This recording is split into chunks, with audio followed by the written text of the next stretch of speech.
steamers and submarines across the waterfront, our teammates at Fleet Activities Yokosuka, or members of the Japanese Maritime Self-Defense Force, our friends from the Kaijo Jeitai, thank you for what you do every day. Now, as your commander of 7th Fleet, it's my honor to stand shoulder to shoulder with you aboard this mighty aircraft carrier, a living embodiment of the words you see right behind me, peace through strength. And today is a proud day for our Navy, our forward forces, and all who serve in Japan.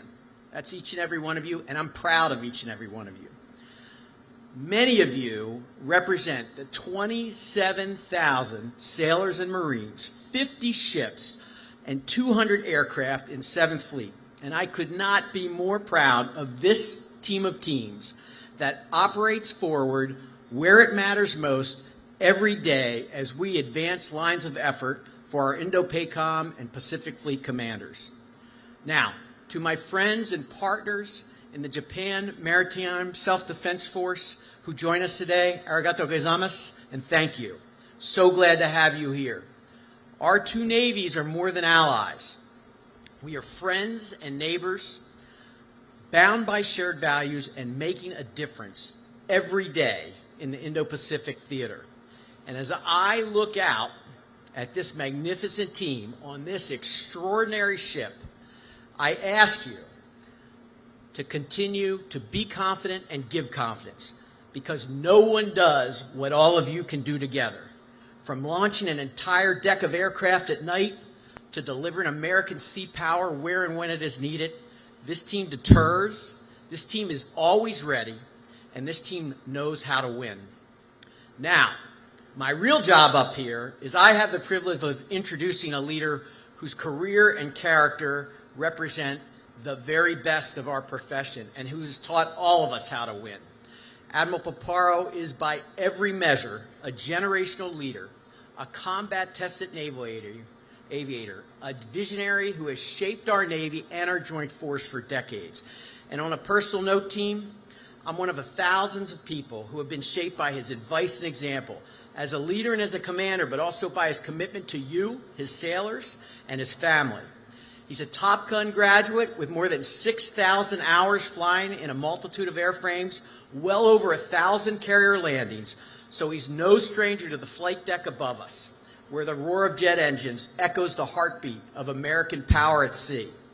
He knows what it means and what it takes to command at all levels of the Navy and Joint Force. And as we prepare to welcome the Secretary of the War and our Commander-in-Chief, who have come a long way to see all of you, I think it's incredibly fitting that we begin with one of our great naval leaders and our combatant commander in the Pacific. So team, I'll end like I always end when I see you, as I visit you from ship to ship and squadron to squadron. Sail proud, shoot straight, God bless, and now please join me in welcoming our commander of U.S. Indo-PACOM Command, Admiral Samuel Paparo. Let's give it up for the Admiral.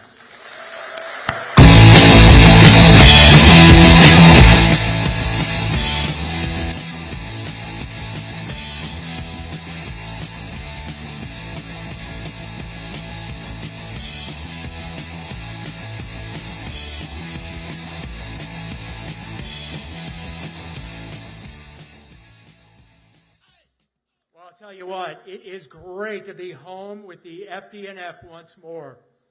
That's you, cheer. It is such an honor to join you today on the mighty USS George Washington, the namesake of our very first Commander-in-Chief. This carrier stands as a testament to the enduring strength and legacy of American naval power, and I'm proud to say that whoever gave me this Air Wing 5 patch, as a former bad man myself, I am absolutely honored to be wearing it today, as I did 20 years ago in command here. George Washington understood that naval strength was essential to securing our nation's freedom and prosperity.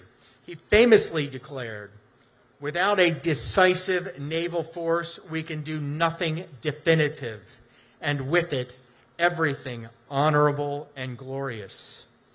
Washington knew that a formidable naval force was not just a tool for defense, but was the key to ensuring success of our young nation. And today, as it was then, our Navy is critical to defending our homeland, to fight for our republic, and to preserve our honored way of life.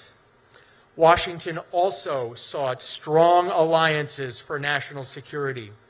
And today, the U.S.-Japan alliance, forged in history and strengthened over time, is the cornerstone of peace and security and stability in the Indo-Pacific.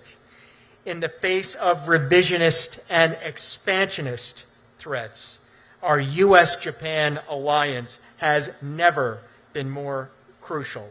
And thanks to the stalwart of our leadership of the Commander-in-Chief, President Trump, and the Secretary of War, Pete Hegseth, our alliance has never been stronger. And as strength underpins peace, we must uphold that strength with our warrior ethos, our commitment to readiness, to discipline, and the relentless will to fight. Our warrior ethos is the foundation of our military. It ensures that we remain the strongest, most capable force in the world. It's now my honor to introduce the Secretary of War, a tough and visionary leader who's driven our warrior ethos as a special vocation across every branch of the joint force. A combat veteran himself of Iraq and Afghanistan, he's led by example, shaping a unified, ready, and lethal force. Our Secretary of War champions our continual pursuit of readiness, our discipline, and our unwavering commitment, ensuring that unity remains our strength. And his leadership ensures that we remain the decisive force our nation needs, capable of upholding peace through strength. Shipmates, fellow Japan warriors, please join me in welcoming our Secretary of War, the Honorable Pete Hegseth.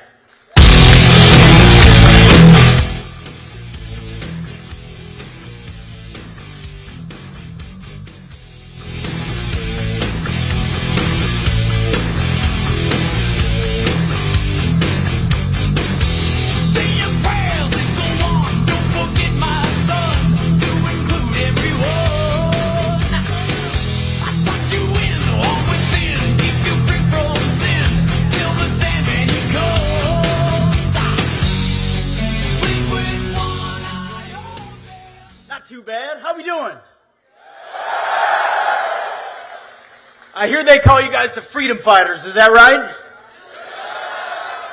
Damn right. I'll tell you this, I've seen a lot of beautiful things. I don't know, this might be the most beautiful sight I've ever seen right here. What an honor it is to be here. It's a long flight to get out here. You guys know that, but it is an honor. I got a cap back, I think I put this on. Does that look good?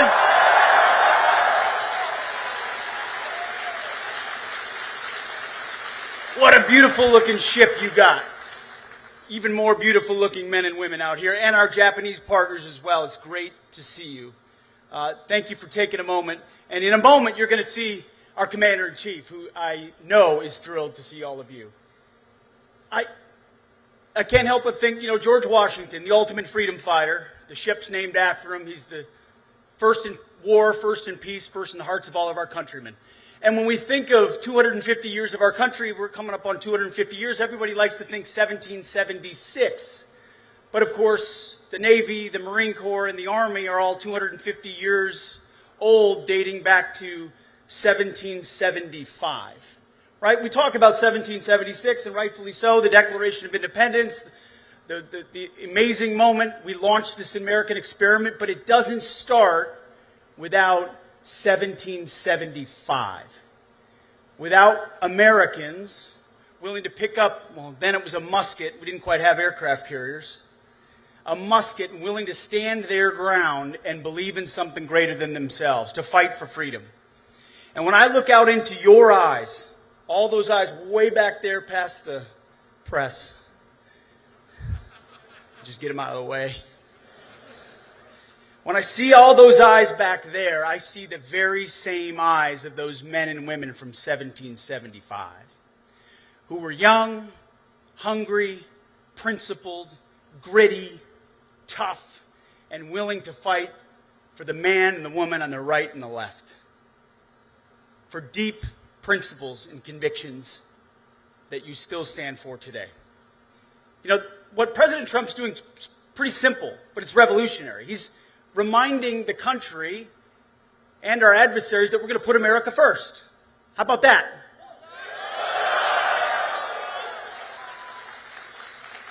Now, that doesn't mean America alone. We have our allies like we do here in Japan, incredible allies where we have 55,000 American troops and we stand shoulder to shoulder with them. But part of being strong is putting America and Americans first. It also means, on that banner, peace through strength. It means reestablishing deterrence. When you've lost it, it's important to reestablish it. And President Trump has done that, from the Houthis and opening up our shipping lanes. When you just give away shipping lanes to pirates, that creates problems. He showed up and said no more. Or Iran's pursuit of a nuclear bomb, and he said, how about we send B-2s, 37 hours, over to take care of that, to ensure that they don't have a nuclear bomb. Or how about defending our own shores? 0 people crossing our border right now, because for too long we had an invasion of folks, and we don't know who they are and where they're coming from, crossing our borders, poisoning our communities with drugs. I would not want to be in a drug boat in the Caribbean right now. It's about time we defend our own homeland, and we will do that. So it's America first, it's peace through strength, but it's also common sense. You hear it and you see it all the time. I have a great pleasure of watching President Trump on a daily basis in private meetings and meeting with foreign leaders as we're planning. And the application of common sense, as you know, is not all that common in Washington, D.C. Well, when you apply it, it makes sense and you get things done. And one of those things we're doing at the Department of War, welcome to the War Department,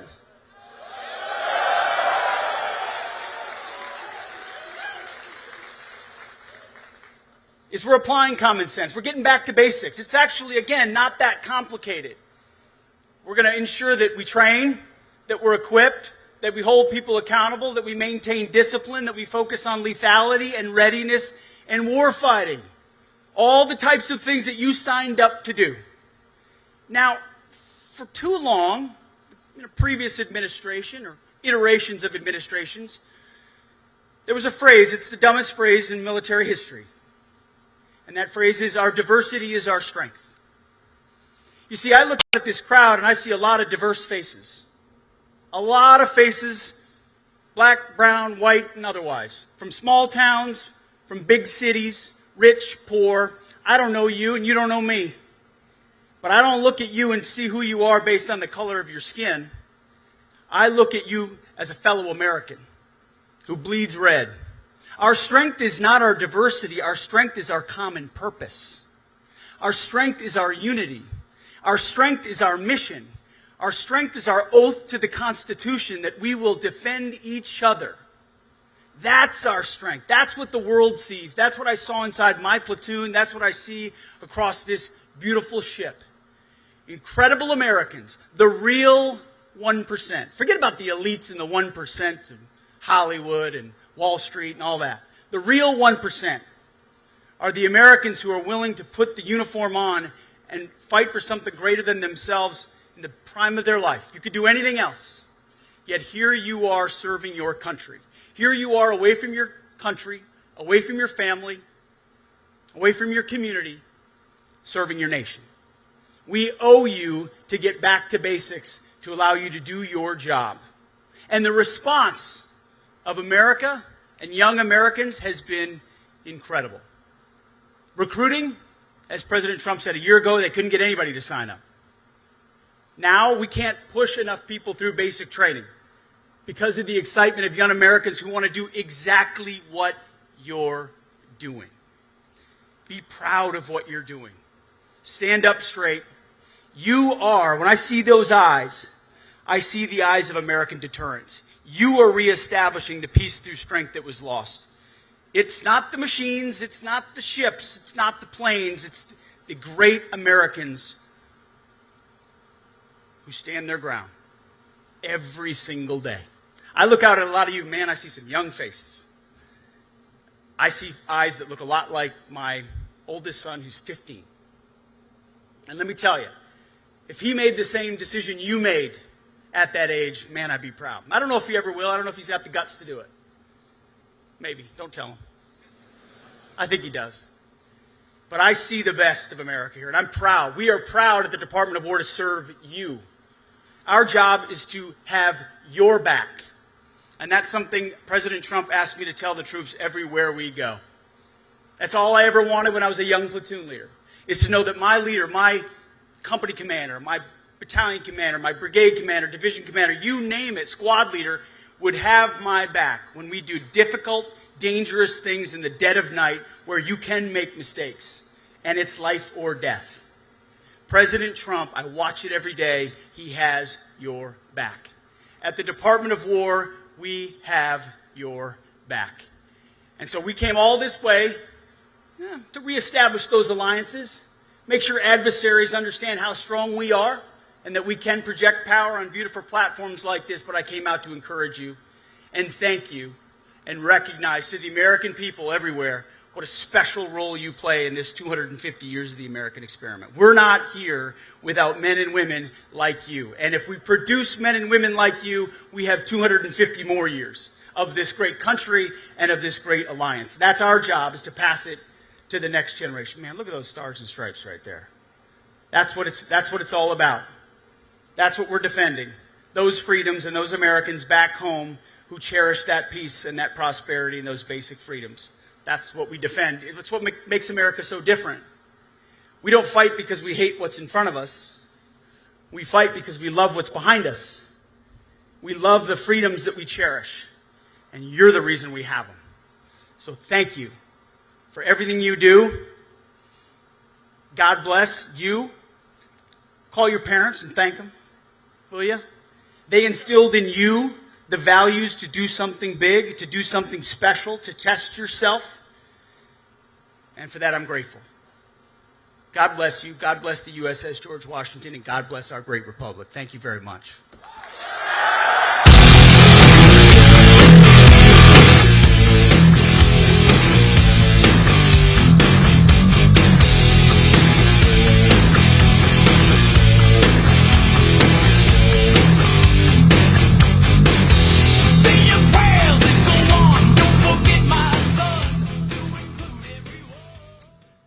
Before we conclude here, we get a chance to do a re-enlistment. Let me tell you this. I don't know the stats of all the services.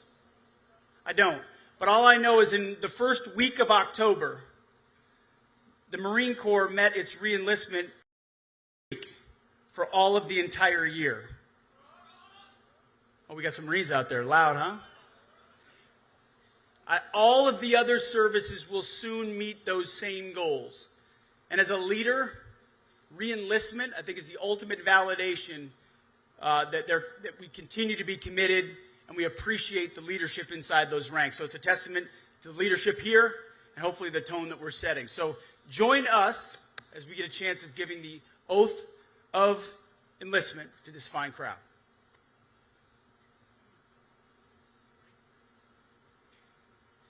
Raise your right hand and repeat after me.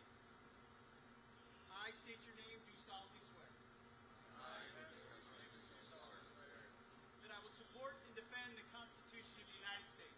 That I will support and defend the Constitution of the United States. Against all enemies, foreign and domestic. Against all enemies, foreign and domestic.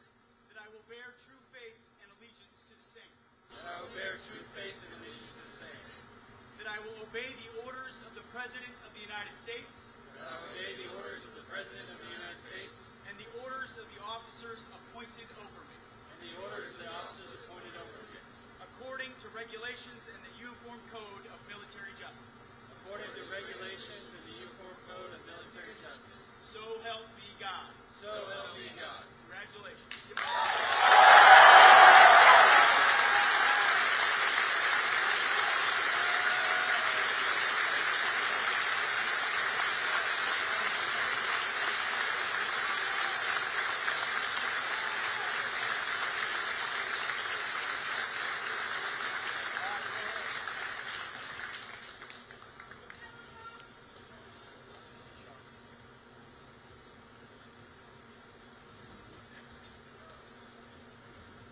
And now I'm out of here. Except for President Trump. He's still coming.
In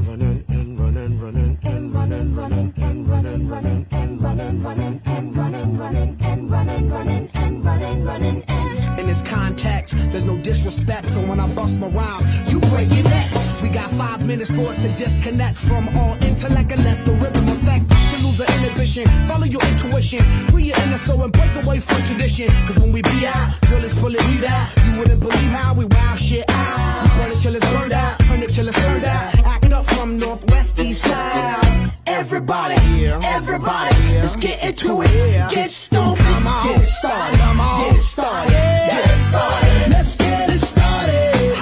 Let's get it started in here. Let's get it started. Let's get it started in here. Let's get it started. Let's get it started in here. Let's get it started.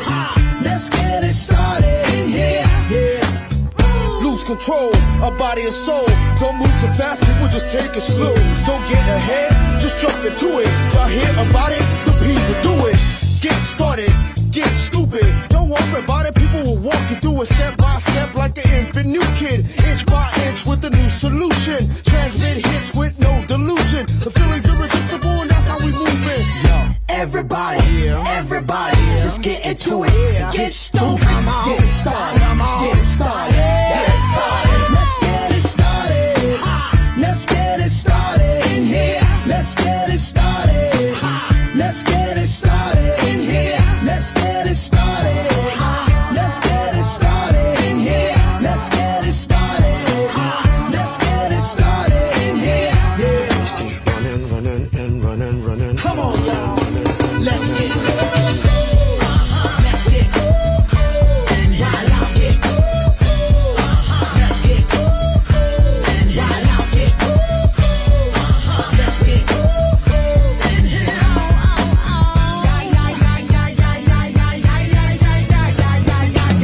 Let's get ill, that's the deal. Applicator will bring the bugged out drill. Lose your mind, this is the time. You can't stand still, twist and bang your spine. Just bob your head like me, Apple D. Up inside your club or in your Bentley. Get messy, loud and sick. Your mind fast, no more on another head trip. So come them now, do not correct it. Let's get ignorant, let's get hectic. Everybody, everybody, let's get into it. Get stupid, get it started, get it started, get it started. Let's get it started. Let's get it started in here. Let's get it started. Let's get it started in here. Let's get it started. Let's get it started in here. Let's get it started. Let's get it started in here.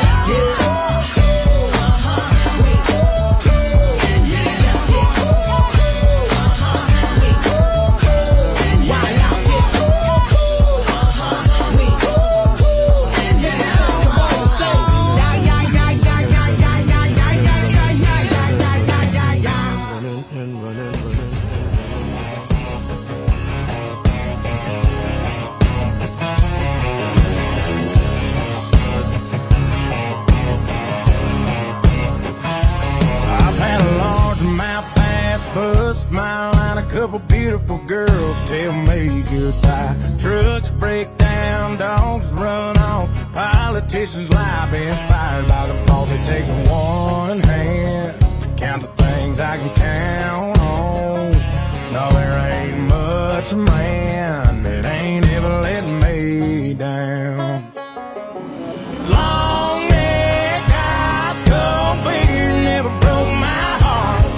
Like diamond rings and football teams have torn this boy apart. Like a neon dream, it just don't know me. The bars in this guitar and long neck, ice cold beer never broke my heart. She was a Carolina blue jean baby, fire in her eyes that drove me crazy. It was red tail lights when she left town. If I didn't know then, I sure know now. But long neck, ice cold beer never broke my heart.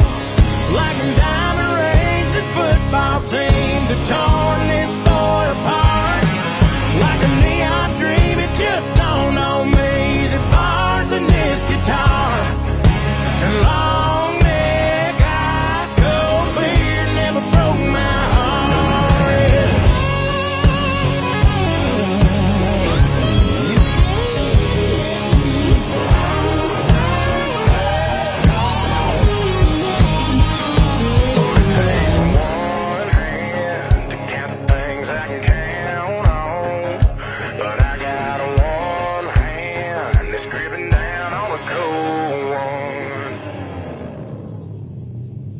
'Cause long neck eyes cold beer never broke my heart.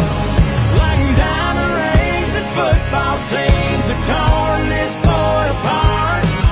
Like a neon dream, it just dawned on me that bars and this guitar and long neck eyes cold beer never broke my heart. No, it never broke my heart.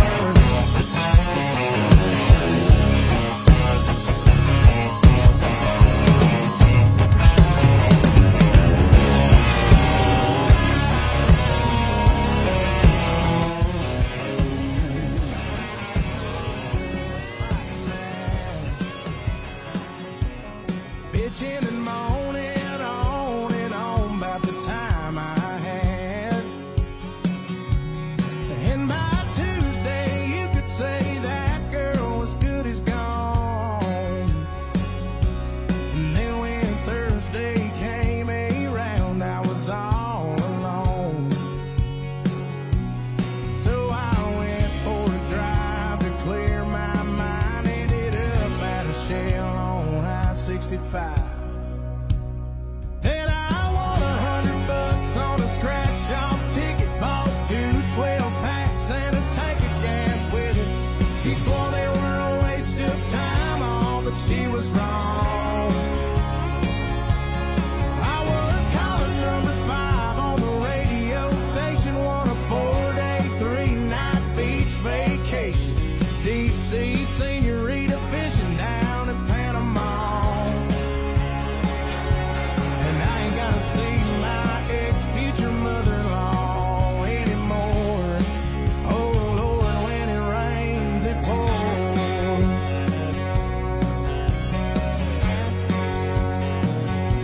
Now she was sure real quick to up and apologize when she heard about my newfound luck on that FM dial. And it's crazy how lately now it just seems to come in waves. What I thought was gonna be the death of me was my saving grace. It's got me thinking that her leaving is the only logical reason that I got the last spot in the Hooters parking lot, and the waitress left her number on my check with a heart. She picked up on the first ring when I gave her a call. And I only spent $5 at the Moose Club raffle, won a used 4-wheeler and 3 free passes for me and 2 of my buddies to play around a golf. And I ain't gotta see my ex-future mother-in-law anymore.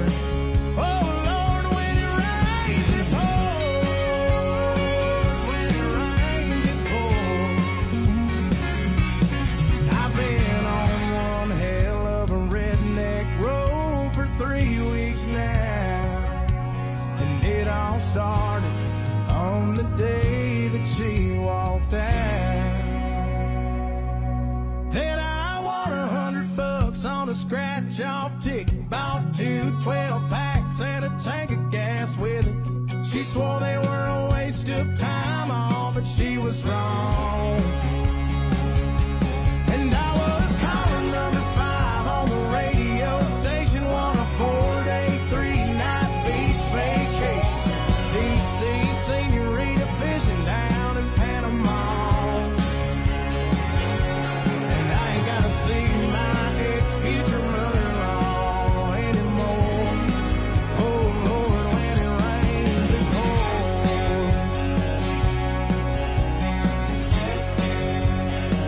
When it rains, it pours.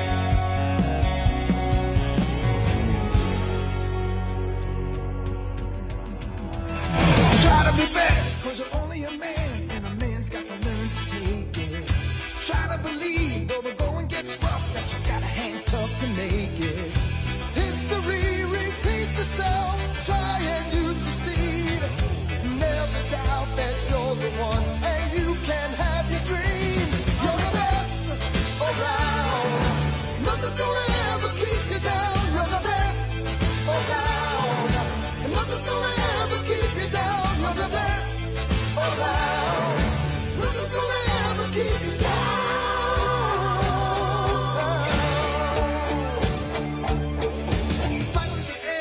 your life will depend on the strength that you have inside you. I gotta be proud, standing out in the crowd when the odds in the game defy you. Try your best to win them all, and one day time will tell. When you're the one left standing there, you reach the final bell. You're the best around. Nothing's gonna ever keep you down. You're the best around. Nothing's gonna ever keep you down. You're the best around. Nothing's gonna ever keep you down.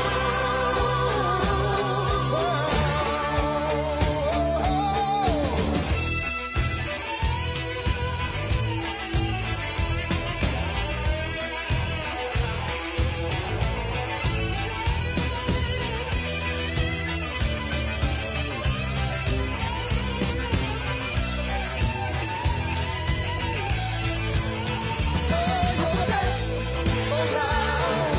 Nothing's gonna ever keep you down. You're the best around. Nothing's gonna ever keep you down. You're the best around. Nothing's gonna ever keep you down.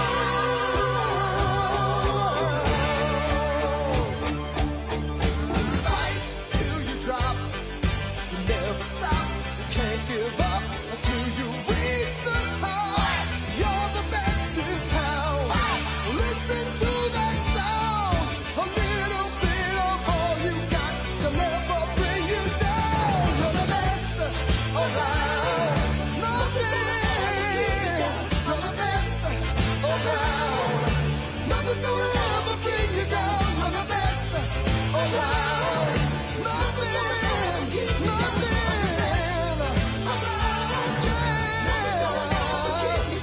You're the best around. Nothing's gonna ever keep you down. You're the best.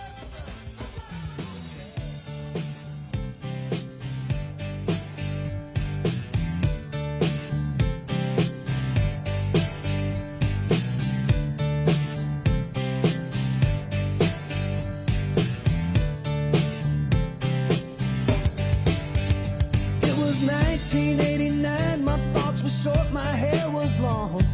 Caught somewhere between a boy and man. She was 17 and she was far from in between. It was summertime in northern Michigan.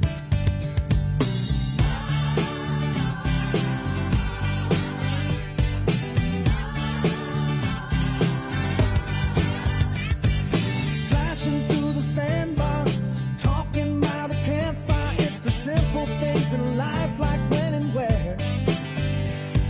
We didn't have no internet, but man, I never will forget the way the moonlight shined upon her hair. And we were trying different things, and we were smoking funny things, making love out by the lake to our favorite song. Sipping whiskey out the bottle, not thinking about tomorrow, singing Sweet Home Alabama all summer long.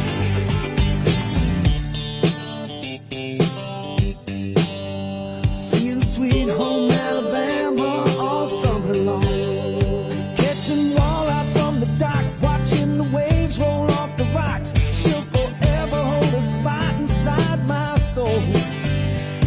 We'd blister in the sun, we couldn't wait for night to come to hit that sand and play some rock and roll. While we were trying different things, and we were smoking funny things, making love out by the lake to our favorite song. Sipping whiskey out the bottle, not thinking about tomorrow, singing Sweet Home Alabama all summer long.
girl again.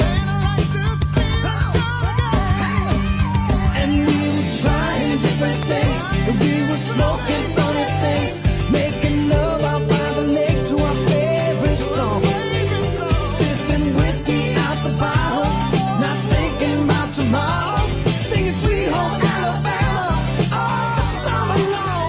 We were trying different things, and we were smoking funny things, making love out by the lake to our favorite song, sipping whiskey out the bottle, not thinking about tomorrow, singing Sweet Home Alabama all summer long, singing Sweet Home Alabama all summer long, singing Sweet Home Alabama all summer long, singing Sweet Home Alabama all summer long, singing Sweet Home Alabama all summer long.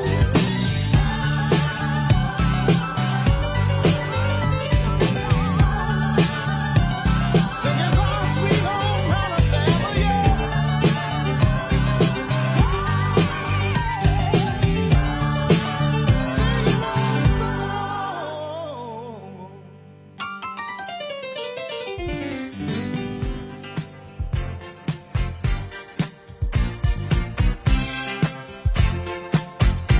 I said upside down, you're turning me. You're giving love instinctively. Round and round, you're turning me. Upside down, boy, you turn me inside out and round. Upside down, boy, you turn me inside out and round. Instinctively you give to me the love that I need. I cherish the moments with you. Respectfully I say to thee, I'm aware that you're cheating when no one makes me feel like you do. Upside down, boy, you turn me inside out and round. Upside down, boy, you turn me inside out and round. I know you got charm and appeal, you always play the field. I'm crazy to think you're all mine. As long as the sun continues to shine, there's a place in my heart for you, that's the bottom line. Upside down, boy, you turn me inside out and round. Upside down, boy, you turn me inside out and round. Instinctively you give to me the love that I need. I cherish the moments with you. Respectfully I say to thee, I'm aware that you're cheating, but no one makes me feel like you do. Upside down, boy, you turn me inside out and round. Upside down, boy, you turn me inside out and round. Upside down, boy, you turn me inside out and round. Upside down, boy, you turn me inside out and round. Upside down, you turn me. You're giving love instinctively. Round and round, you're turning me. I say to thee respectfully. Upside down, you're turning me. You're giving love instinctively. Around and around, you're turning me. I say to thee respectfully.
R-E-F-H, we fresh. E-E-F, that's right, we definite.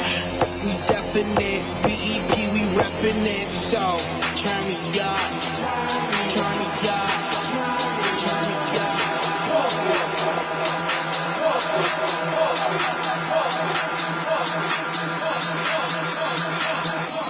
Come on, baby, just pump it.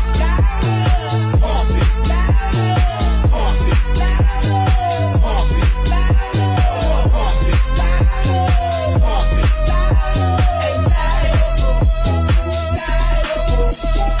Turn your radio, blast your stereo right now. This joint is Switzerland.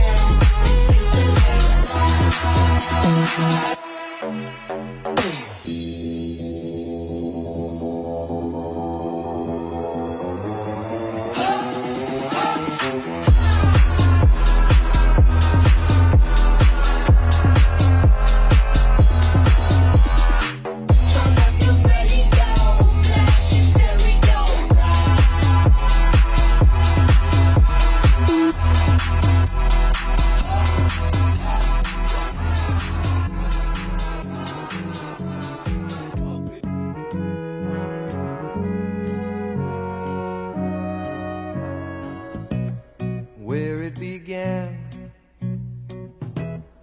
I can't begin to knowing, but then I know it's growing strong. Wasn't the spring, and spring became the summer.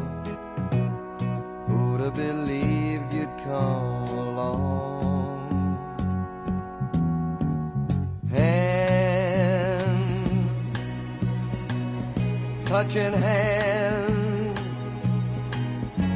reaching out, touching me, touching you. Sweet Caroline, good times never seem so good. I've been inclined to believe there never was, but now I look at the night and it don't seem so lonely. We fill it up with only two. And when I hurt, hurting runs off my shoulders. How can I hurt when holding you? Warm, touching warm, reaching out, touching me, touching you. Sweet Caroline, good times never seem so good. I've been inclined to believe there never was. Oh, no,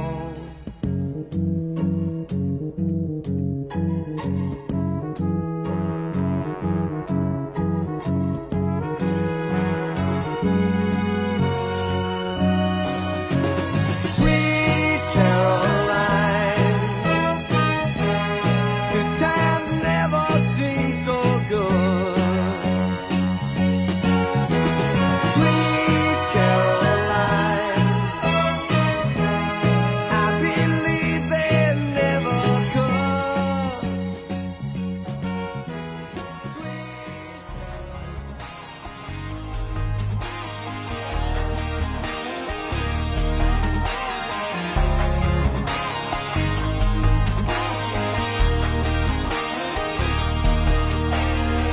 The mixtape's got a little Hank, little Drake, a little something bumping, thumping on the wheel, right? The mix in our drinks a little stronger than you think, so get a grip, take a sip of that feel, right?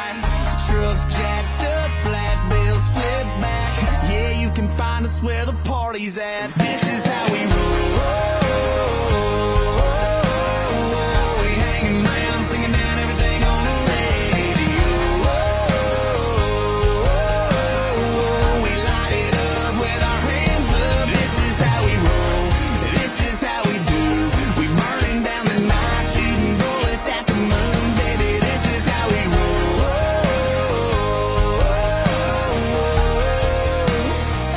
Yeah, baby, this is how we roll. We rolling into town with nothing else to do. We take another lap around. Yeah, holla at your boy if you need a ride. If you roll with me, yeah, you know we rolling high. Up on in 37 needles, windows tinted, hard to see though. How fresh my baby is in a shotgun seat though. Them kisses are for me though, automatic like a free throw. This life I live, it might not be for you, but it's for me though. Let's roll. This is how we roll. We hanging around, singing down everything on the radio. We light it up with our hands up. This is how we roll. This is how we do. When the world turns ugly, I just turn and look at you, baby. This is how we roll.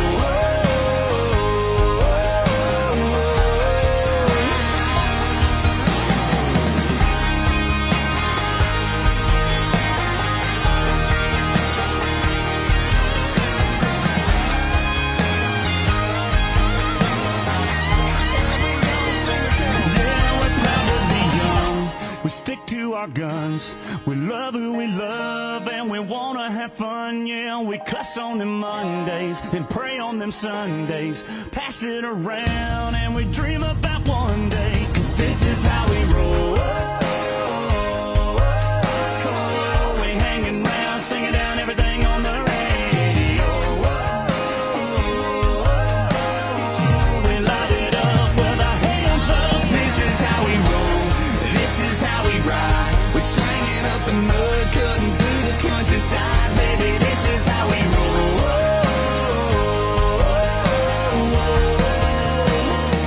Yeah, this is how we roll. This is how we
if I kill any pain.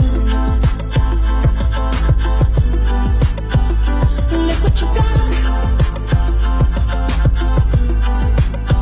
I'm a motherfucking star boy.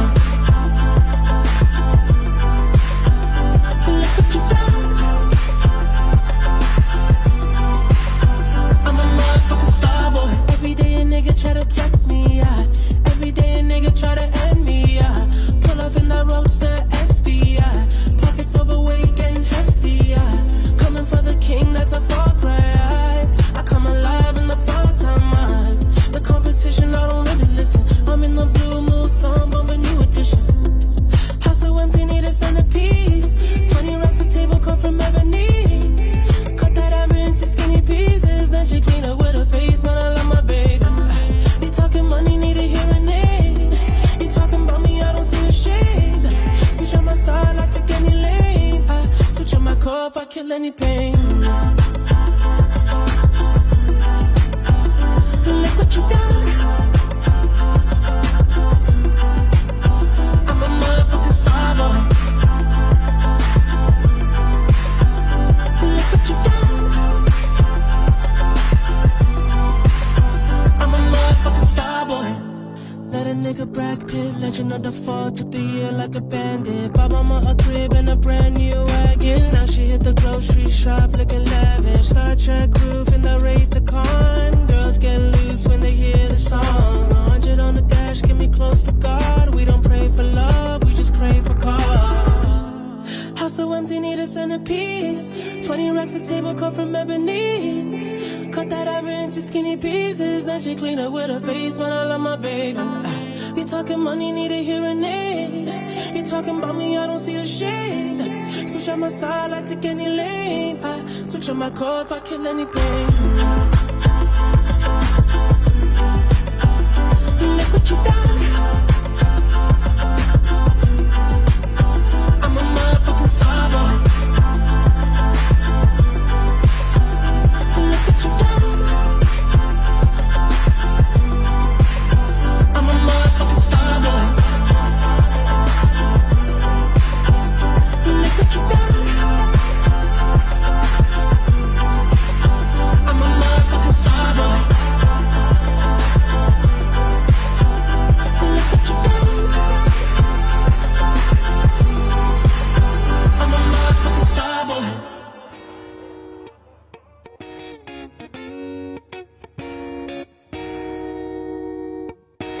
I hopped off the plane at LAX with a dream, my cardigan. Welcome to the land of fame excess. Am I gonna fit in? Jumped in the cab, here I am for the first time. Look to my right and I see the Hollywood sign. This is all so crazy. Everybody seems so famous. My tummy's turning and I'm feeling kinda homesick. Too much pressure and I'm nervous. That's when the taxi man turned on the radio and the Jay-Z song was on. And the Jay-Z song was on. And the Jay-Z song was on. So I put my hands up to play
with a dream, my cardigan. Welcome to the land of fame excess. Am I gonna fit in? Jumped in the cab, here I am for the first time. Look to my right and I see the There's one hymn especially that we want you to come to know and love. A great hymn of adoration. It's a Swedish hymn written in 1880.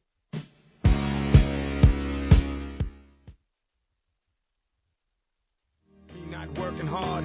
Yeah, right, picture that with a Kodak. Or better yet, go to Times Square, take a picture of me with a Kodak. Took my life from negative to positive, I just want y'all to know that. And tonight, let's enjoy life. Pitbull, Naya, Neo, that's right. I want all of you tonight. Give me everything tonight. For all we know, we might not get tomorrow. Let's do it tonight.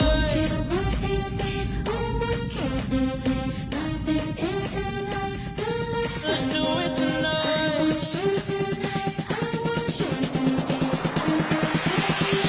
Grab somebody sexy, tell them, hey, give me everything tonight.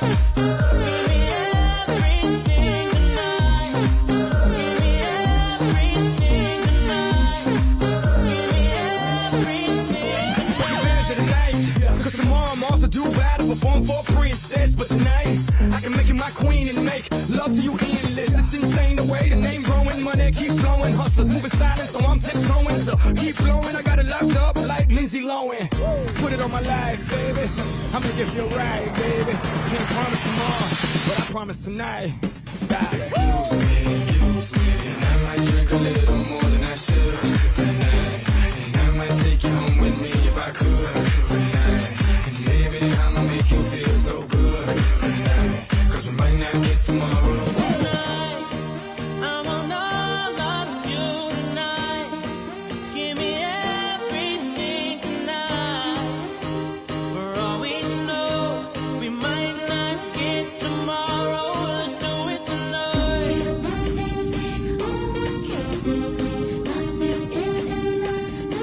Let's do it tonight.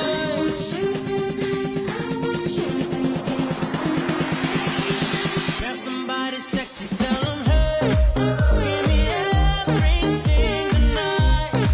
Give me everything tonight. Give me everything tonight. Give me everything. Reach for the stars, and if you don't grab them, at least up on top of the world. Think about it, cause if you slip, I'm gonna fall on top of your girl. What I'm involved with is deeper than the Masons, baby, and it ain't no secret. My family's from Cuba, but I'm an American idol, getting money like secrets. Put it on my life, baby, I'll make it feel right, baby. Can't promise tomorrow, but I promise tonight, darling. Excuse me, and I might drink a little more than I should tonight. And I might take you home with me if I could tonight. And baby, I'ma make you feel so good tonight. Cause we might not get tomorrow. Tonight, I want all of you tonight.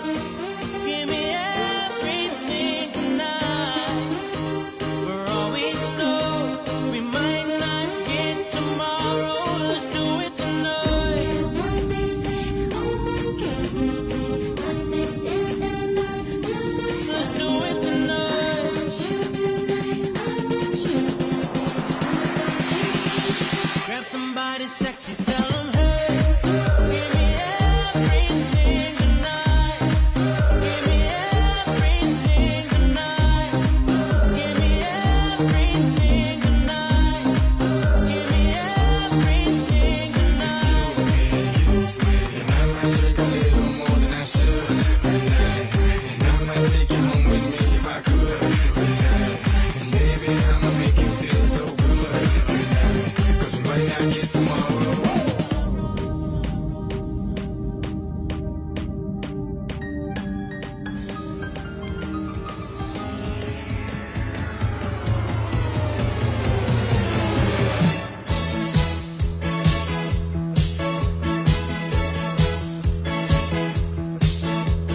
get around, I get around, yeah, get around, round, round, I get around, I get around, round, round, round, I get around, get around, round, round, I get around, get around, round, round, I get around, get around, round, round, I get around. I'm getting bugged driving up and down the same old strip. I gotta find a new place where the kids are hip.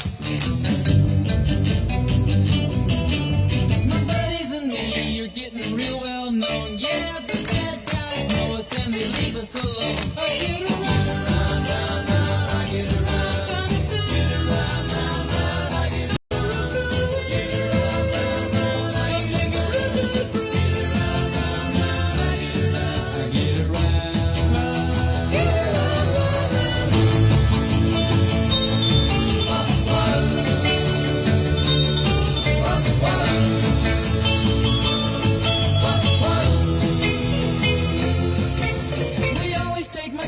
cause it's never been beat, and we've never missed yet with the girls we meet. None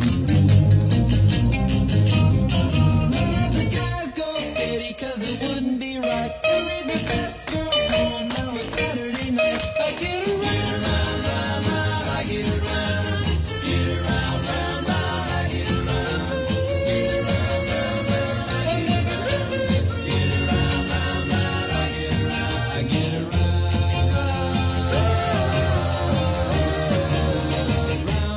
Get around, I get around, yeah, get around, round, round, I get around, get around, round, round, I get around, get around, round, round, I get around, get around, round, round, I get around, get around, round, round, I get around, get around, round, round, I get around, get around, round,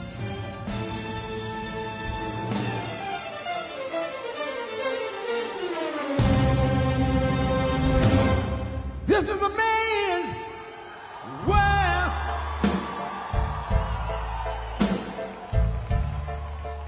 This is a man's world.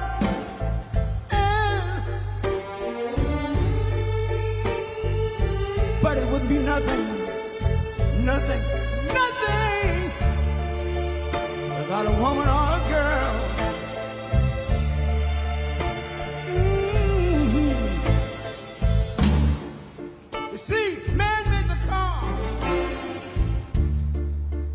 Take us over the road. Man made the train, carry the heavy loads. Man made the electric lights to take us out of the dark. And man made the boat of the water, like my Bible said Noah made the ark. This is a man's world. Ow! But it wouldn't be nothing, nothing, nothing without a woman or a girl.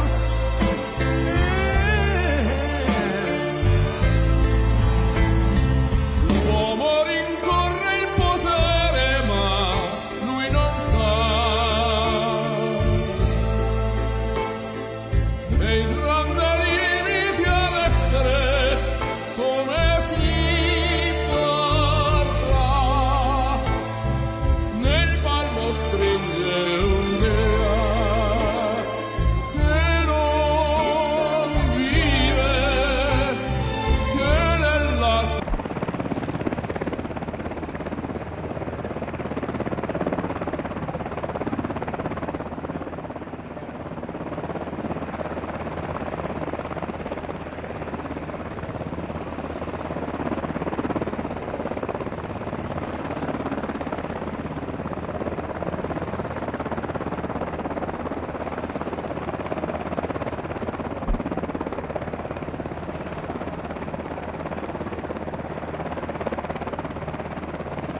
with my fellow MCs up there. It's called Vultures, you know, that's where you hang out. Is it even safe? Like, are you getting like They say it's safe, but who knows? Yeah, my one friend was like,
Thank you very much, everybody. Thank you. Going to go down as one of the great prime ministers you watch.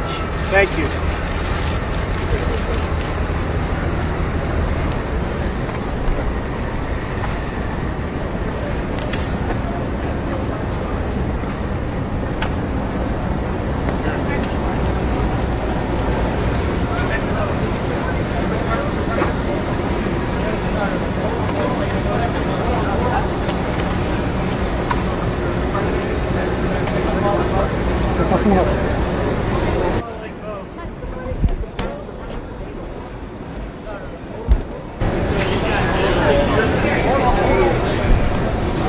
We'll take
Come back up. Come back up.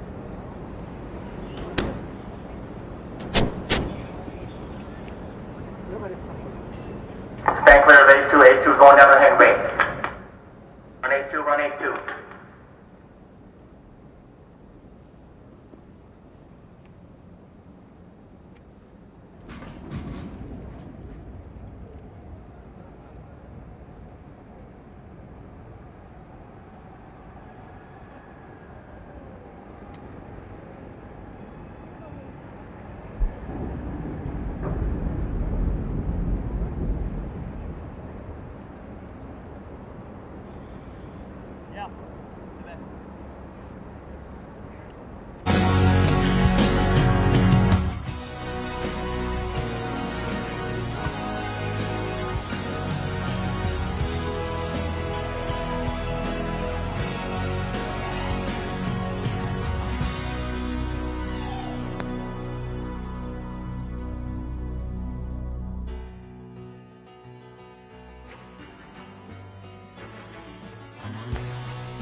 been 7 hours and 50 days since you took your love away.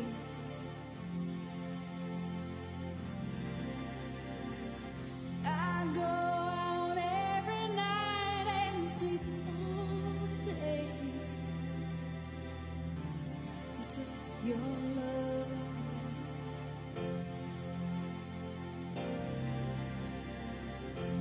Since you've been gone, I can do whatever I want. I can say whoever I choose. Since you've been gone, I can do whatever I want.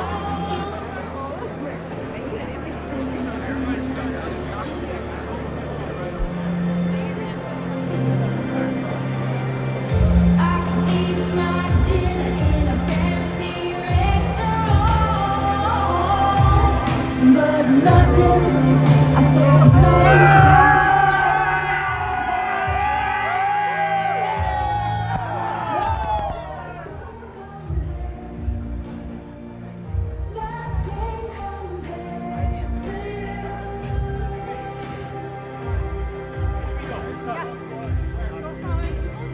Who are we following?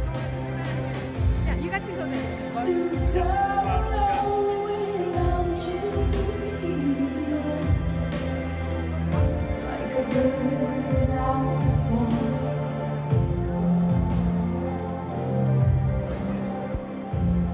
Nothing can stop these lonely tears from falling. Yes.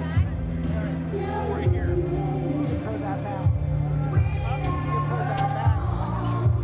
Yeah.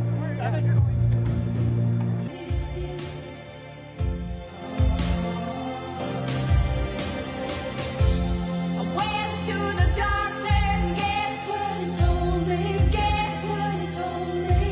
He said, girl, you better try to have fun no matter what you do. But he's a fool, 'cause nothing compares to you.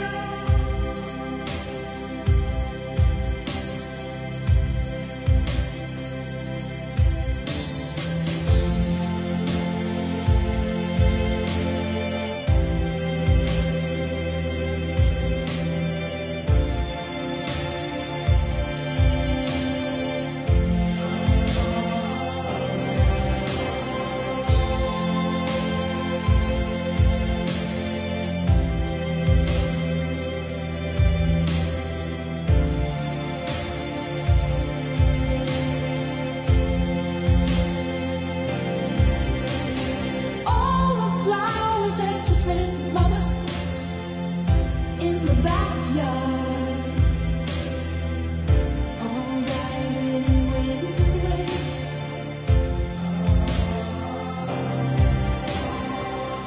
I know that living with you, baby, was sometimes hard, but I'm willing to give it another try. Nothing compares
don't go.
This is a man's world.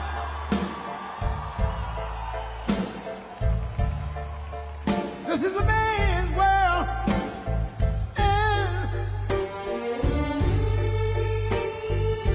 But it wouldn't be nothing without a woman or a girl.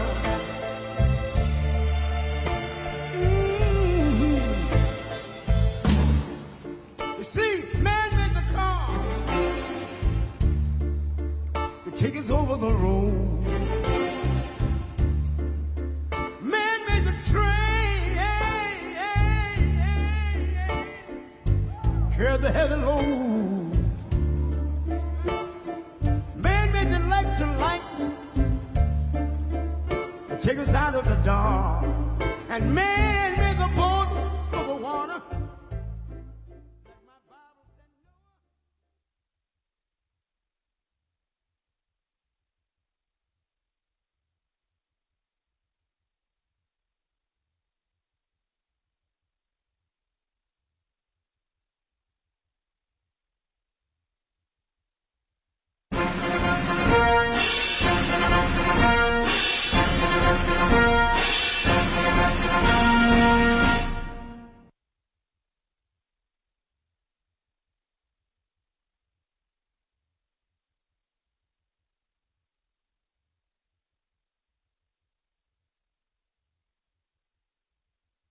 Ladies and gentlemen, the President of the United States, Donald J. Trump. Cause the flag still stands for freedom, and they can't take that away. And I'm proud to be an American, where at least I know I'm free. And I won't forget the men who died, who gave that right to me. And I gladly stand up next to you and defend.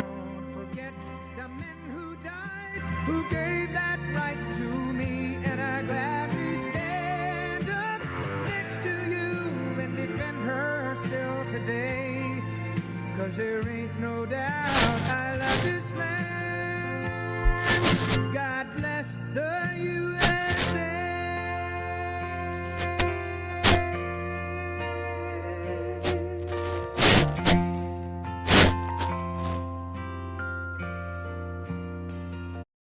From sea to shining sea, from Detroit down to Houston, and New York to LA.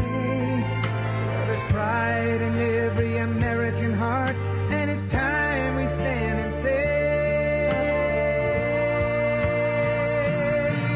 that I'm proud to be an American, where at least I know I'm free, and I won't forget the men who died, who gave that right to me. And I gladly stand up next to you and defend her still today. Cause there ain't no doubt I love this land. God bless the USA.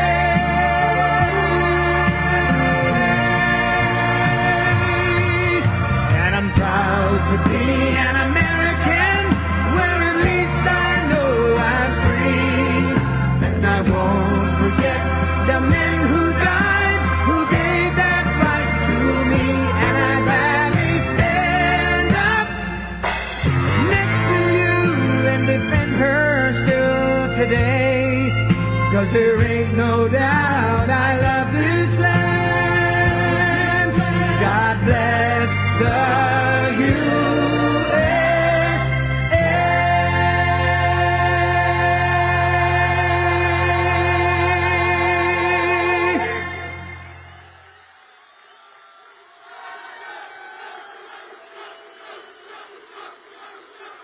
What a group, what a group.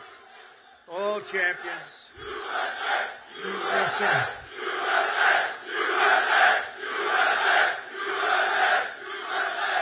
Well, thank you very much. A big hello. This is a special group of patriots, champions, winners. You are winners. Oh, I'd love to have your job.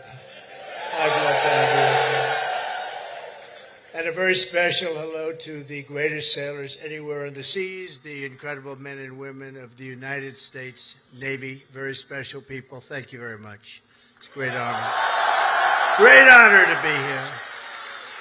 But I'm thrilled to be here among thousands of proud American patriots aboard the 100,000 tons. That's a lot of tonnage.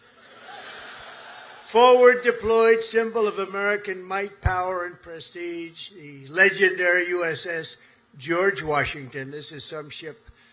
They don't make them this way anymore, but we're not supposed to say that, but they really don't.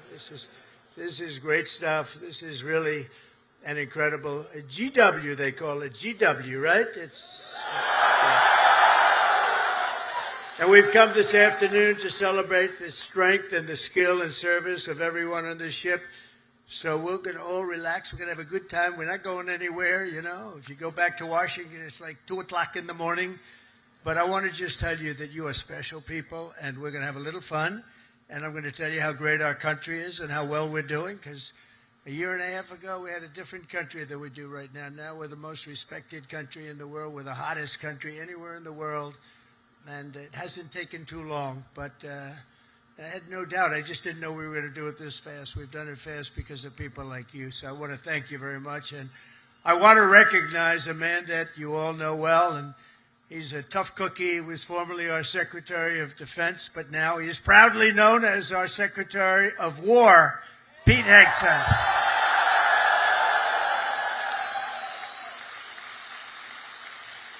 And, you know, I don't say this. He gave up a hell of a job. They were going to pay him millions of dollars. They didn't want him to leave. That crazy fox, they didn't want him to leave. But he wanted, you know, every time I'd go on that show, all he wanted to talk about is the military. And I said, you know, if I ever do this, I'm going to bring this guy along with me. He knew more about it than anybody. He didn't want to be doing the other stuff. And he had a chance. He could have made so much money he wouldn't have known. He didn't want that. This is what you wanted, Pete. He's so happy now. Those drug ships aren't coming in anymore. We can't find a ship. There's no ships coming in with drugs, you know. It's like he's... Thank you very much, Pete. You gave up a lot. We appreciate it. Thank you. And unlike past administrations, we will not be politically correct. You don't mind that, do you? When it comes to defending the United States, we're no longer politically correct. We're going to defend our country any way we have to, and that's usually not the politically correct way. From now on, if we're in a war, we're going to win the war. We're going to win it like nobody ever before. You know, we'd go in, we'd blast the hell out of countries. Shouldn't have gone in. By the way, if you don't go in, that's even better. We don't have to go in, peace through strength. But, you know, we'd go in, we'd win, and then we'd leave. They used to say, to the victor belong the spoils. Well, we'd be the victor, then we'd leave, because we had people that didn't know what the hell they were doing. But we're also very honored to be joined by hundreds of our incredible Japanese partners, and they are incredible. Thank you very much. Thank you.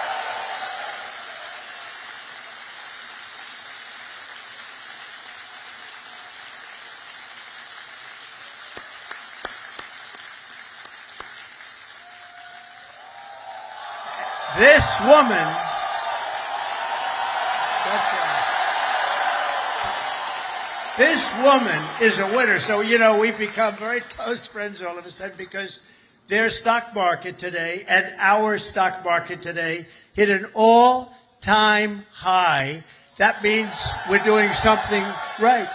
But the cherished alliance between the United States and Japan is one of the most remarkable relationships in the entire world. Really, there's never been anything like it. Born out of the ashes of a terrible war, our bond has grown over 8 decades into the beautiful friendship that we have. It's a foundation of peace and security in the Pacific.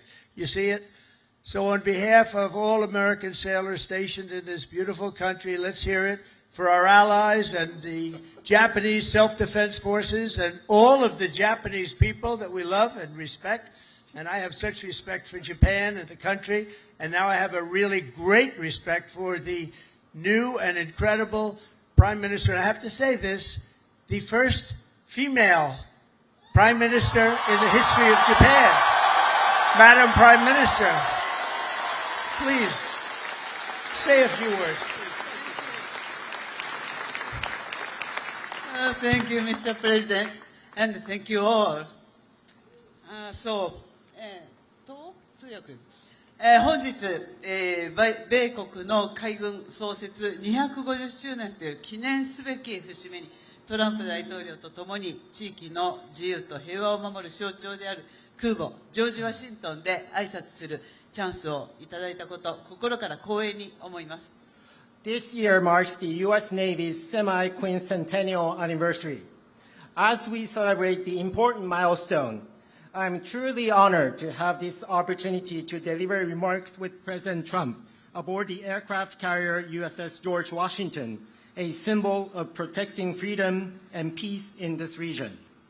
でまず何よりも日夜、我が国と地域の平和と安全のために尽力してくださっている自衛隊員、そして在日米軍の、軍隊の皆さん、軍人の皆様に心から敬意と感謝を捧げます。First and foremost, I would like to express my deep respect and sincere gratitude to all the men and women in uniform from Japan's Self-Defense Forces and the U.S. Forces Japan for your dedication and commitment to safeguard peace and security of our nation and the region day and night. 6年前に、ありがとう、Thank you.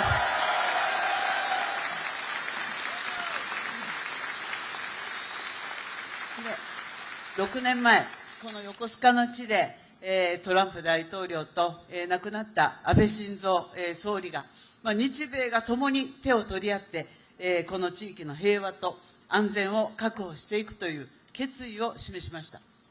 6 years ago, at this same place, here in Yokosuka City, the late Prime Minister Shinzo Abe and President Trump stood side by side and demonstrated their resolve that Japan and the United States would join hands to ensure peace and security in this region.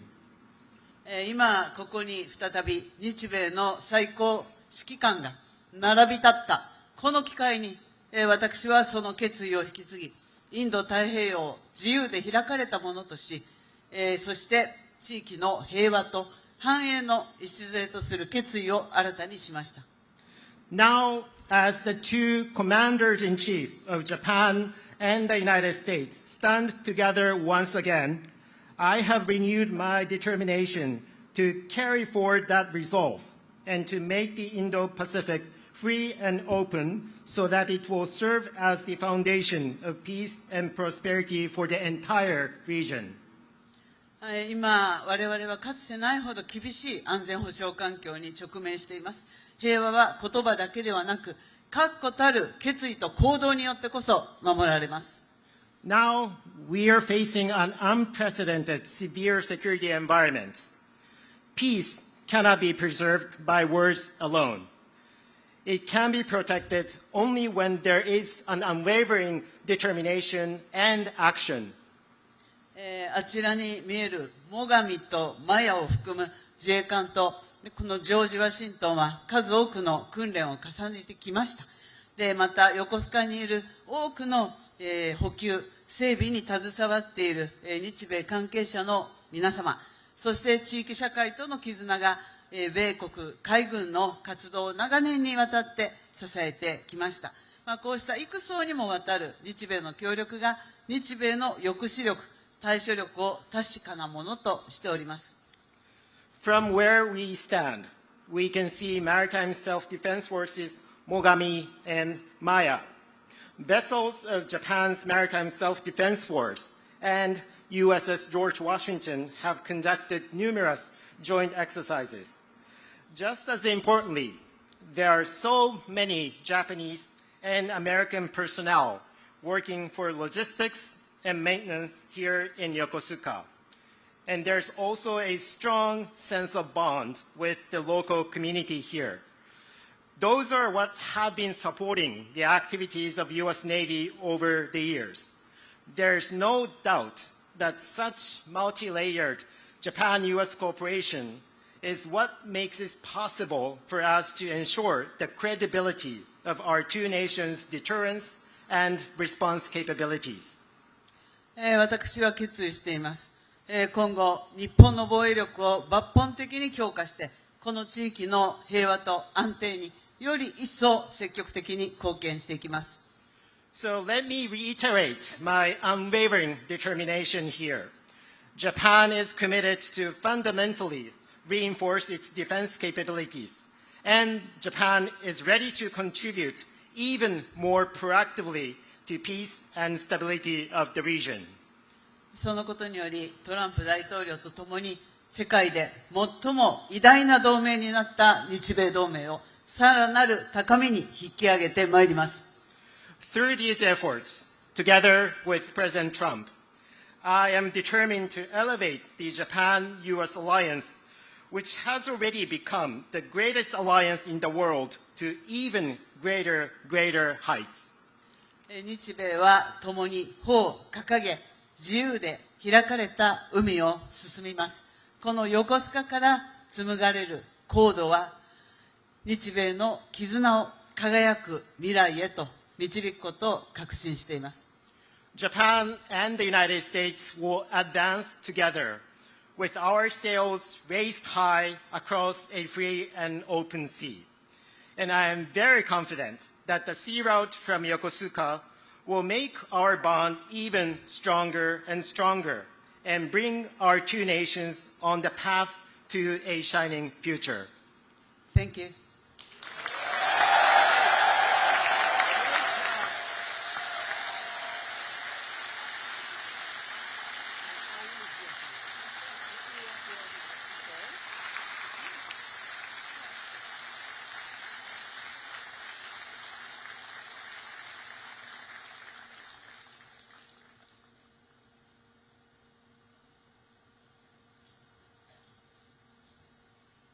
was beautiful. Thank you very much. And we will have a long, good relationship, and we'll have fun doing it. You know, you have to have fun, although sometimes it's never fun. She's tough to negotiate with, I want to tell you. But I'm delighted to report that I've just approved the first batch of missiles. You saw a couple of them coming down with me. I hugged them. We need them. They're the best in the world. Nobody has them like we have them. They all want our missiles. That's the problem. Everybody wants them.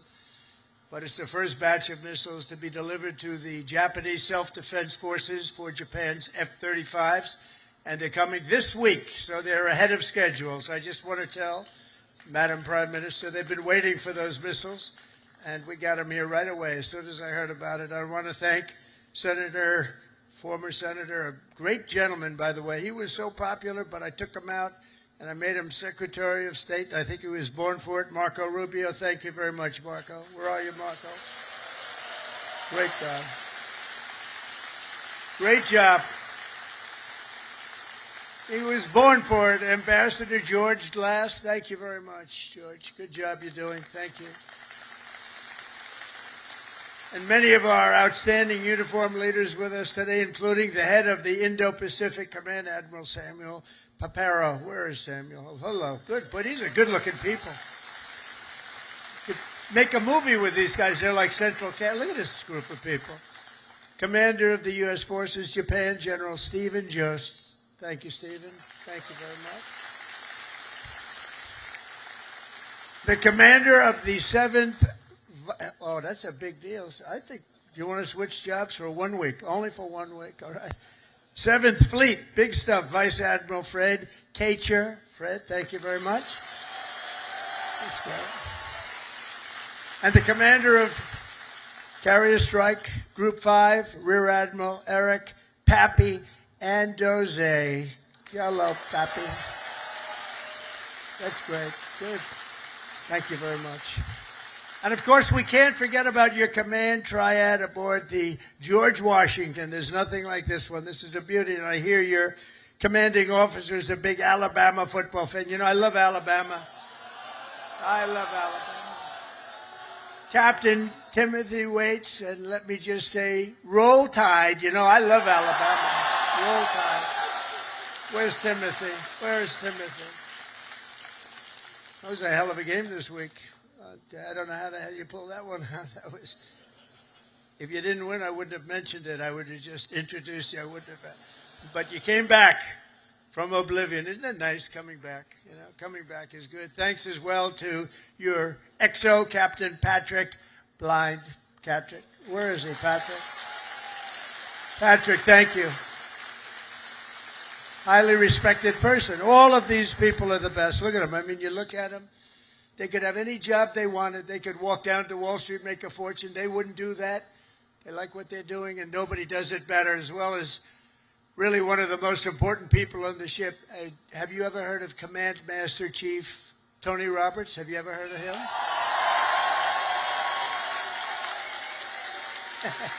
Wherever you are, where's Tony?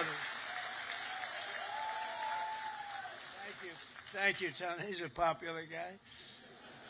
And as many of you know, this month we're celebrating a truly momentous anniversary. 250 years of courage and pride, honor and victory by the United States Navy. 250 years. Can you imagine?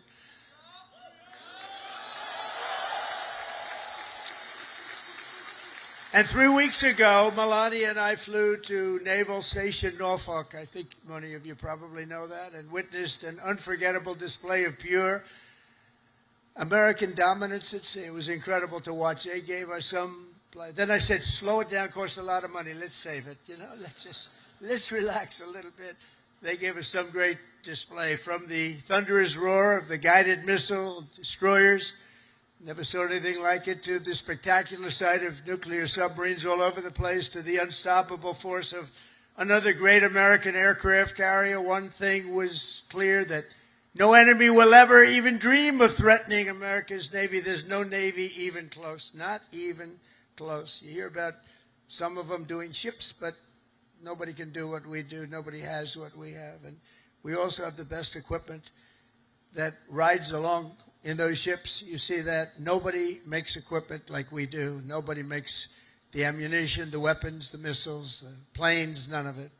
And if they do, the American sailor stands ready to crush them and sink them and wreck them and blast them into oblivion, right? We have to.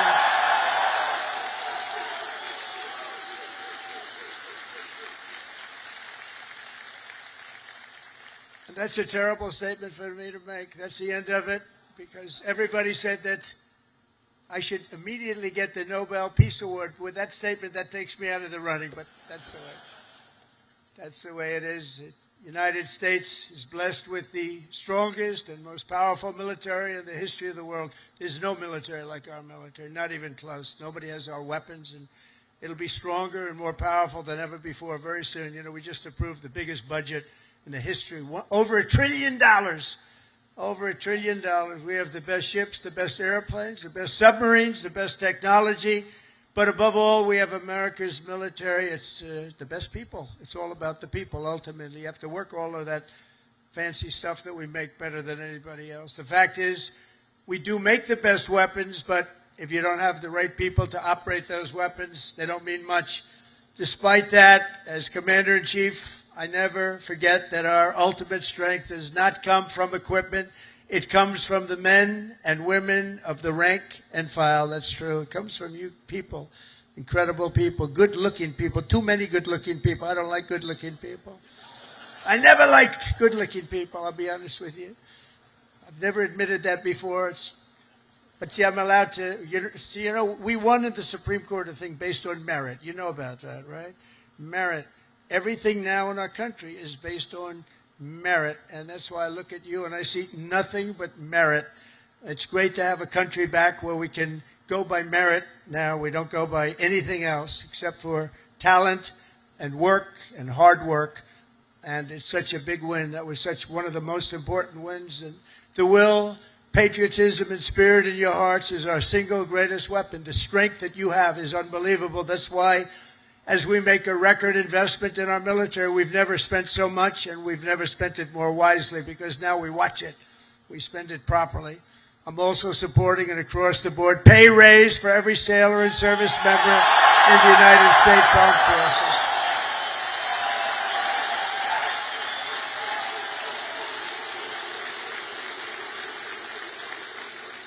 Now, if you don't want it, you want to give back to your country, just let us know. We won't give it to you. Is there anybody in that category? Huh?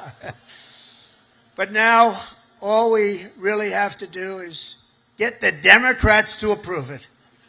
But they'll come along. They always do, you know. They always do. And because I heard that the sailors on the George Washington took a hit to your family separation pay, you know what I'm talking about, right? You took a little hit to be here, right? By returning to the port, you returned early for this event. I am delighted to announce that as your sort of boss, I don't feel like your boss, but I guess I am. At least you'll be happy about this one. At my direction, we're going to make sure that you receive the full amount that you were owed for the deployment. And we're not going to deduct anything because you came in to listen to your commander. I'd like to be an admiral. I always wanted to be an admiral, to be honest. Don't tell the other people that I love so much. You know, they sit around the table, they have all those beautiful stars and stripes, but I'll tell you what I love. I always love the admirals. I love those uniforms. And I look at these guys. I don't think I would have done very well if I had to compete with these people. They're too good. But I always felt that the Navy is a very special group of people. And I see it when I see you. I see it over the past 11 months. The spirit of our military has been soaring like never before. You know that. The spirit of our country has been soaring. After years of recruiting shortages, and we had bad ones. It was embarrassing, frankly. During my campaign, before the election, November 5th, after that, it all changed. After we won, it all changed. And now we have waiting lists with record numbers trying to join the U.S. Navy and all of the armed forces. We have literal waiting lists, and I'm pleased to report that 2025 was the Navy's single best recruiting year in many generations. That's pretty good, isn't it?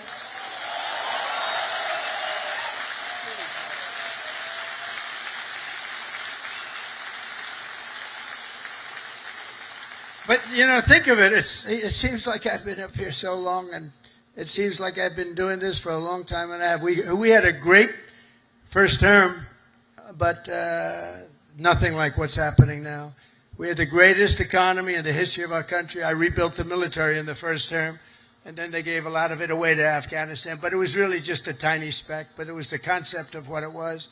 But we rebuilt the military, and we did so many things in the first term, but we're blowing it away right now. But think of it, just 1 year ago, I was in the middle of a campaign. Can you believe that? It doesn't feel that way. I said, you know, you're right. It's not November 5th yet. We have another week or so to go. I was campaigning 1 year ago. And look at all the things that we've done since this unbelievable day, November 5th. That's when it all changed. When we won on November 5th, it all changed. And we went from a country that wasn't respected and a lot of people that had no spirit. That includes joining the police, the fire departments. They didn't want to join. After that, they started joining, and it seems like 10 years ago, not less than a year. Think of it, less than a year ago, I was campaigning. You know, we won the second election by a lot, so we had to just prove it by winning the third by too big to rig, I called it. It was too big to rig. And it was an amazing victory. And thank goodness we won, because we were in big trouble. We were in big trouble. But the new recruits, every sailor aboard this ship has answered a sacred call of duty to cross any ocean, fight any battle, and defend America and its allies with unwavering resolve. As you know, the George Washington is the only aircraft carrier on Earth that is permanently stationed overseas. It's permanent. Now, if you'd like to take a trip back to America, hell, let's do it one time. Well, I'll join you. I'd love to join you. You know, when I landed on this, it doesn't feel like a ship. It's solid. This is a solid piece of stuff. These 4.5 acres of power and steel are the front line of American freedom in the Pacific. Every day you're taking risk to keep our country safe and to defend peace and security in this incredible part of the world, working with Japan, working with other nations. I just left Malaysia. We stopped a big war with, you know that, we stopped 8 wars. Can you imagine? In 8 months, I stopped 8 wars. Like, I stopped a war a month. Think of that. That's pretty good.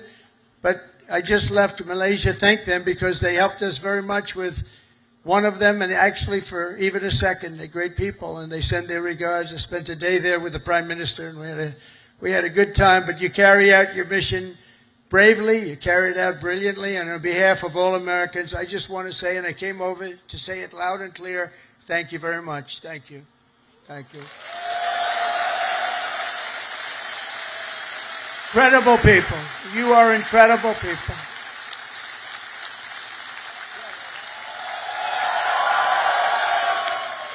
They actually have the best location, because if they're really good looking, they end up in Hollywood. You know, you're not going to, you have a great look, but you're not going to end in Hollywood. They can just see the back of your head, all the media. Look at all the fake news back there. But 2 years ago, Naval Air Crewman 3rd Class James McCall was just a few months into his first fleet tour with the Golden Falcons helicopter squadron, when he and his crew were called on a search and rescue mission to find 3 missing Navy divers. Incredible, brave guys, the divers. But they were stranded at sea and right off the Japanese coast. They were exhausted and assuming they were going to die. They assumed they were going to die. But with unbelievable focus and skill, crewman McCall was able to find and help rescue all 3 divers in the water below, saving his fellow sailors. And James is with us today as a shipmate on this carrier. Crewman McCall, thank you very much for your incredible bravery, and we salute you. Where is James? Where are you, James? Whoa. Come up, James. Get up, James.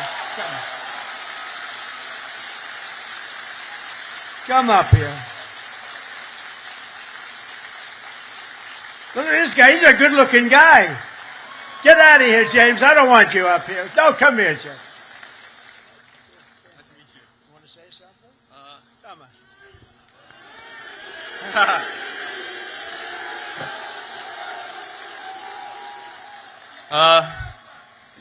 I just want to say I appreciate all my fellow shipmates. What I did back then in Iwakuni, it was heartbreaking for losing those loved ones down there, but we brought some back whenever we went down there.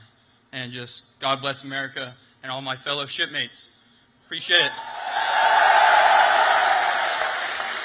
And stay a bad Larry.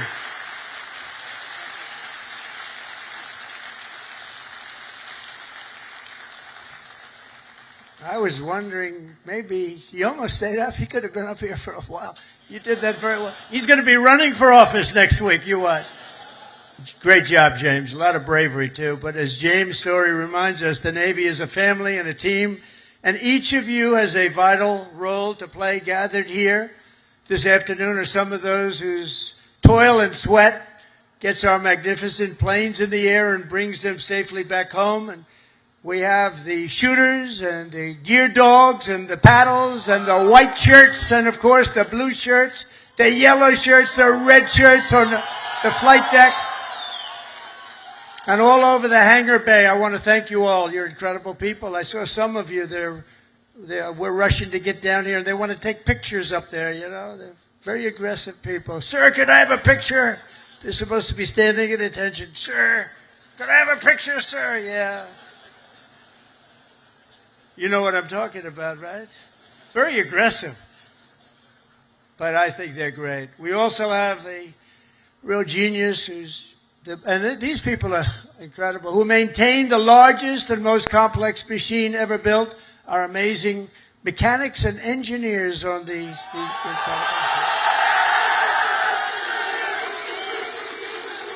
And I asked your captain, you know, I'm building aircraft, I'm building a lot of things, but I said, Captain, you got to tell me something.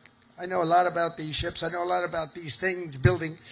I want to know catapults. Which is better, the electric or the steam? Okay, ready? You guys, that's what you do, right? This is so much better. You know, they go out, hire a consultant for millions of dollars that was never on an aircraft carrier before. So they switched to electric. I disagree with it, but that's all right. Let me ask you. We're going to go steam first and then electric. Catapults. Which is better?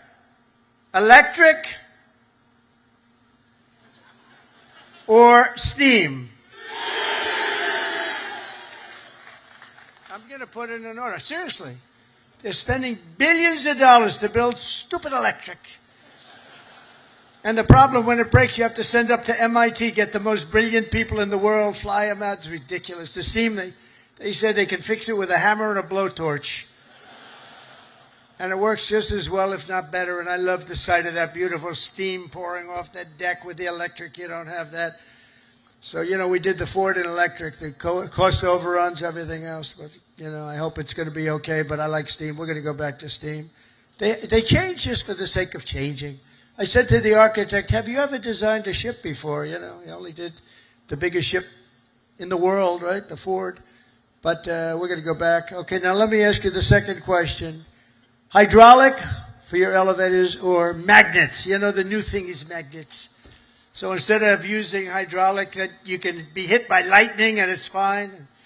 You take a little glass of water and you drop it on magnets. I don't know what's going to happen. So, you know, the elevators come up in the new carriers. I think I'm going to change it, by the way. They have magnets. Not every tractor has hydraulic. Every excavator, every excavating machine, of any kind, has hydraulic. But somebody decided to use magnets for your elevator. Maybe they're good. Which is better, hydraulic or magnets? What the hell is wrong with these people? Can I ask you, the top-ranking gentleman right here? Seriously, I'm putting out an order. I'm going to sign an executive order. When we build aircraft carriers, it's steam for the catapults, and it's hydraulic for the elevators. We'll never have a problem, okay? Do you agree? He agrees. Everybody agrees, but these people in Washington. All right. We're going to do that. I'm serious about it. It bothered me so much. I'd see the costs come in. They spend $900. This is not on my watch, so, you know, if it was on my watch, I would be very quiet about it. I wouldn't be talking about it. They spent $993 million on the catapults, trying to get them to work. And they had steam, which works so beautifully, and it has for 50 years, right? So we're going to go back. Seriously, fellas, I want to make that change. I'm going to do an executive order. I'm not going to let them continue to do this. They're trying to make it work. They're trying so hard, and they have something that's perfect. So we're going to go back on that and the magnets. Thank you very much. And, of course, we cannot forget the daredevils and the pilots of the famed Carrier Air Wing 5, known as Team Badman. What the hell is that all about? Who are they? They're bad. The elite air units aboard this vessel are storied squadrons like the Royal Maces, the Diamondback, the Argonauts, the Chippies, the Titans, the Tiger Tails, the Shadowhawks, and the Saberhawks. All great, brave people. They're all incredible. You're all incredible people. Do you know, they say, and I love it, I love aviation. I actually had a brother who was a pilot. And see, Biden used to say he was a pilot. He was a pilot. He was a truck driver. Whoever walked in, he wasn't a pilot. He wasn't much of a president either, to be honest with you. That I can tell you. That we all know. But they say the hardest thing to do is landing a plane on an aircraft carrier. You ever hear that? And great pilots can do everything. They're great pilots, but they can't do that. It's a very special talent. So the people that do that are in this room, you're a very small group of people. Tremendously talented pilots cannot do it for a lot of reasons. There are a lot of reasons. A lot of it's right up here. So I have great respect. The hardest thing you can do as a pilot is land. You know that this ship is so big. But when you're up there in the Pacific or the Atlantic and the waves are crashing and it's getting dark, or it is dark, which is even worse, getting dark is better. But when you're up there, they say it looks like a little needle in the ocean. It's just a very little thing, and you're landing on top.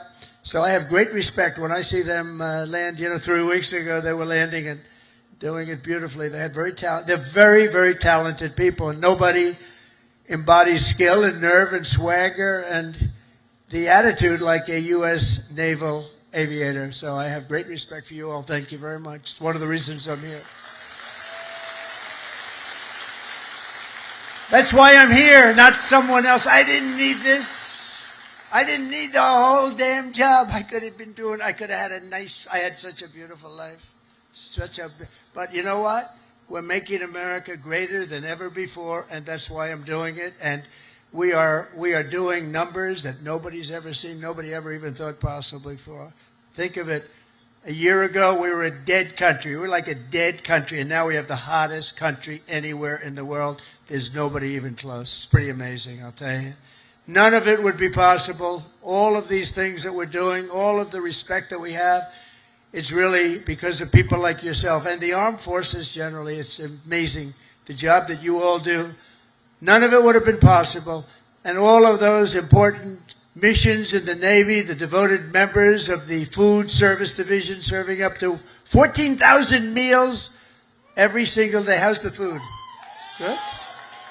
They say it's good. Is it good? I hope it's good. It's probably my kind of food. I like that kind of food. But they don't get the credit they deserve. I want to just thank them very much and congratulate 14,000 meals. Let's also hear it for all the sailors holding the American flag high at Seafay, as well as the crews from the ferocious Desron 15. Desron 15.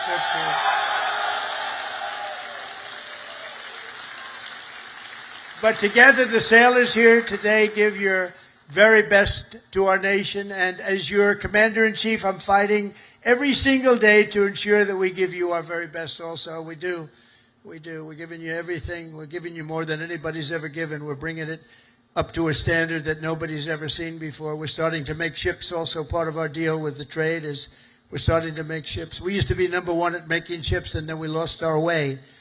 But now we're starting to make ships again, and we'll do it very soon. It's not going to take that long, but it's a process. It's not like making a bullet. It's not like it's a big, long process. We've got it going, though, I think, in the right direction. I think within a short period of time, the Philadelphia yards, as an example, is now owned by a group that's going to be making a lot of ships, a good group of people. And we're going to be working also with Japan on making ships. We're going to make a lot of ships again. We used to think of it, we were number one And then over the years, they just lost their way. They started making other things. They stopped making ships. So we're going to be making ships again.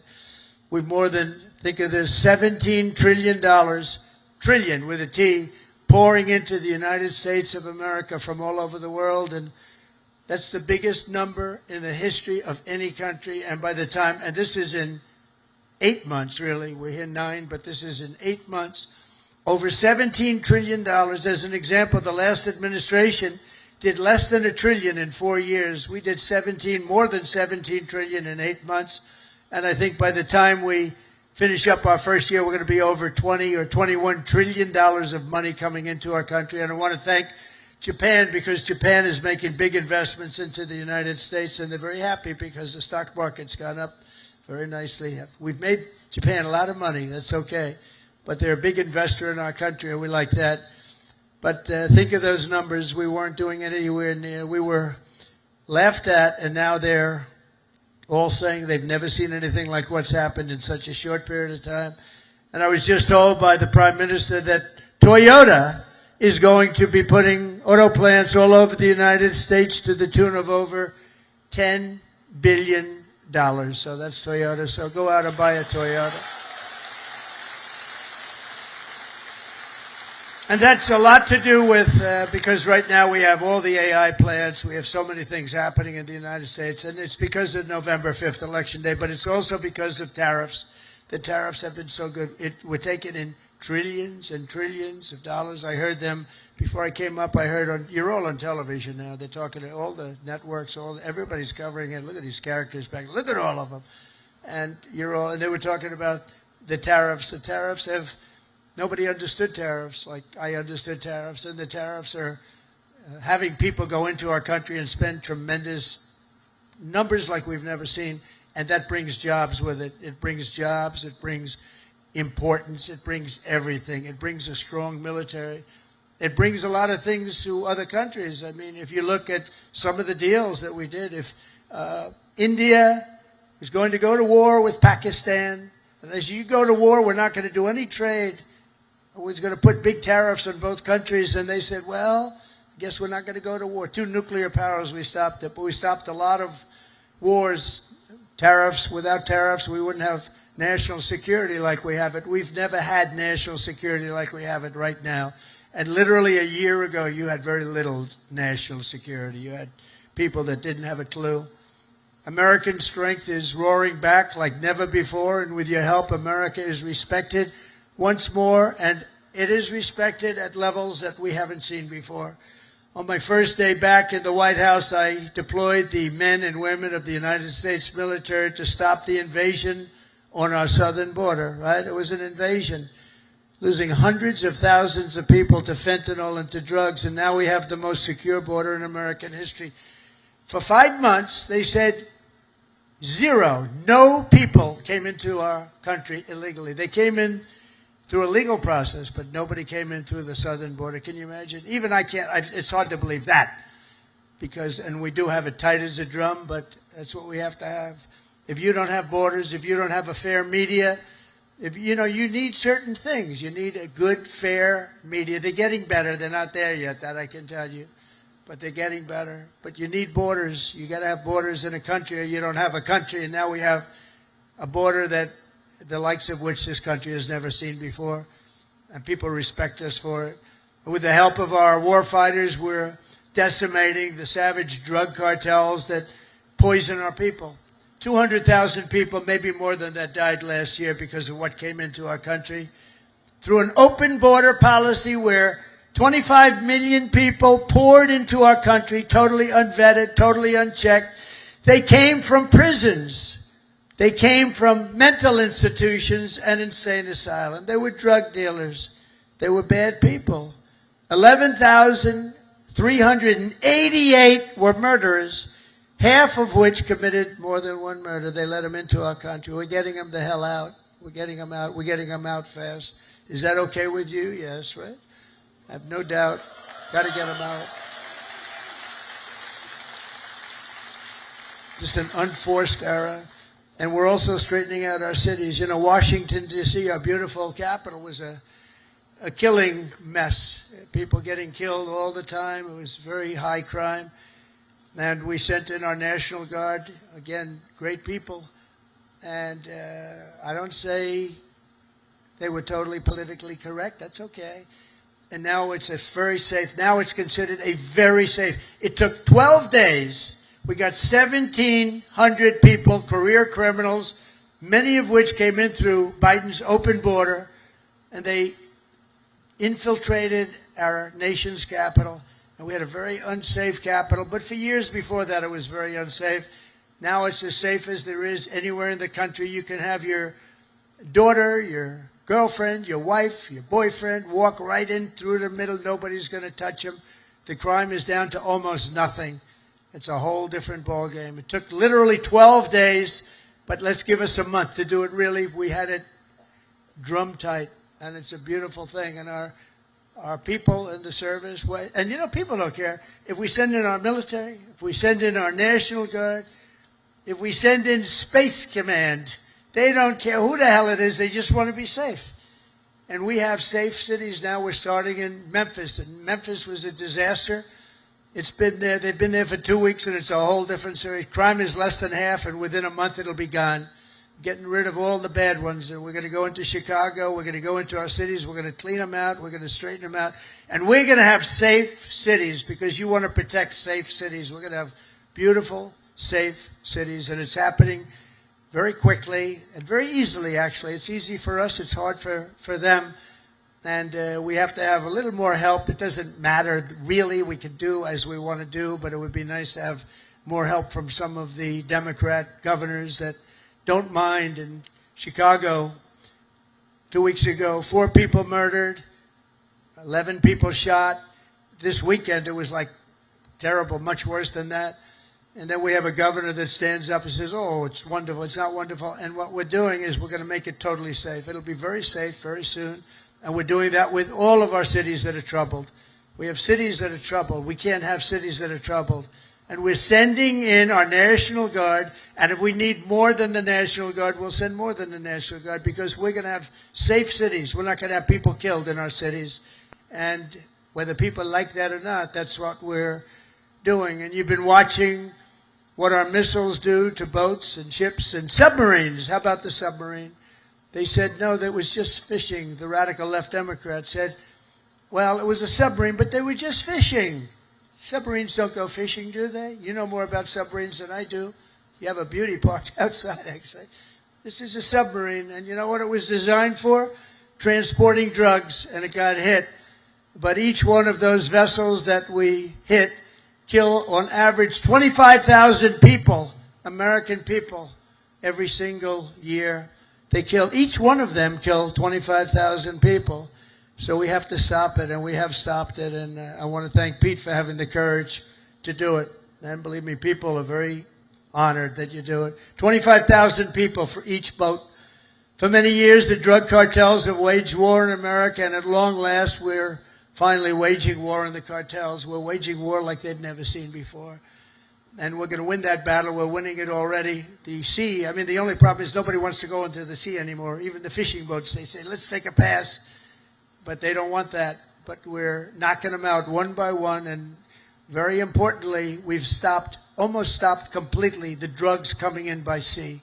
And now we'll stop the drugs coming in by land. That's going to be very easy. More importantly, we're ending wars. We're ending wars all over this planet.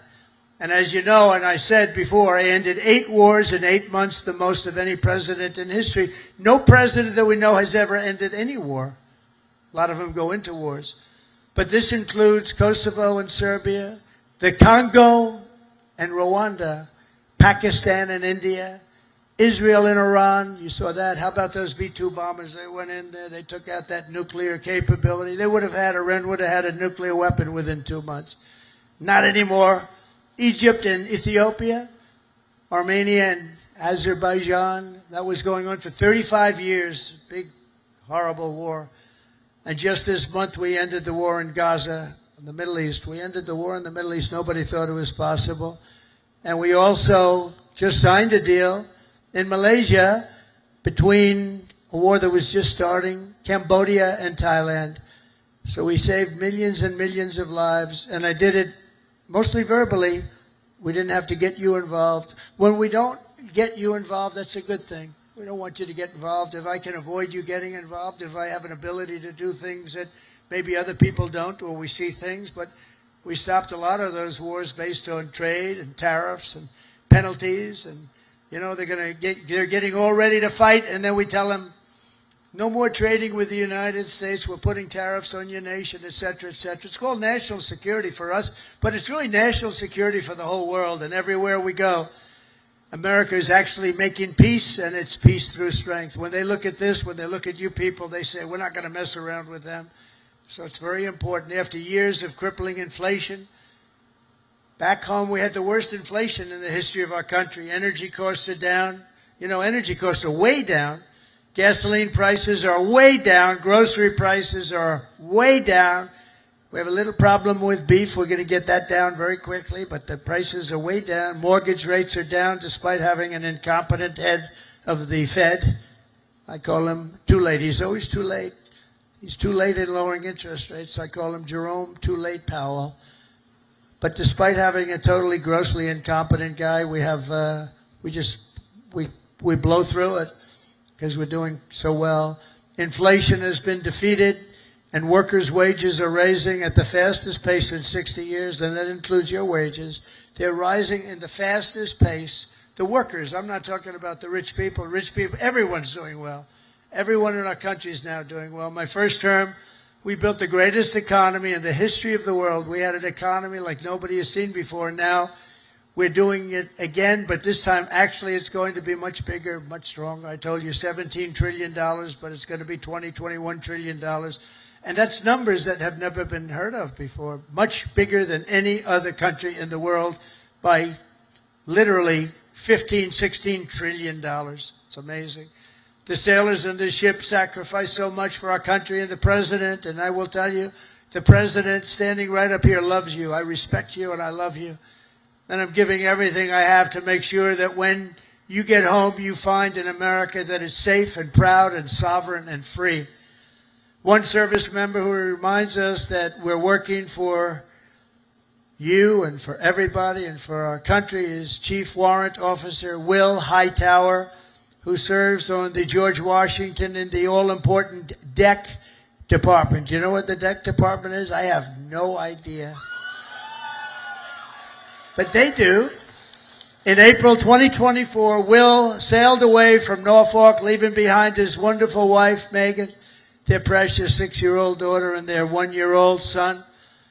In the past 12 months, he has only been home for 3 weeks total, 3 weeks. An enormous sacrifice, very tough on the family, but an experience everyone on the ship really knows very well. In February, Will's tour will come to an end, and he will finally be going home just in time for his daughter's birthday. So, Will, I want to thank you together with all of those people that go through the same thing. I want to really thank, where is Will? Is Will around here? Where is Will? Wow, look at him. These are good-looking people here. That's great, Will. How does it feel? Good? That's great. Feels amazing. That's fantastic. That's fantastic. See, in the old days, I'd say, does your wife still love you? But I don't do that anymore, you know? Does your wife still love you? Yes. Do you still love your wife? Every day. That's good. Okay, that's good. So that's good. Great. Beautiful.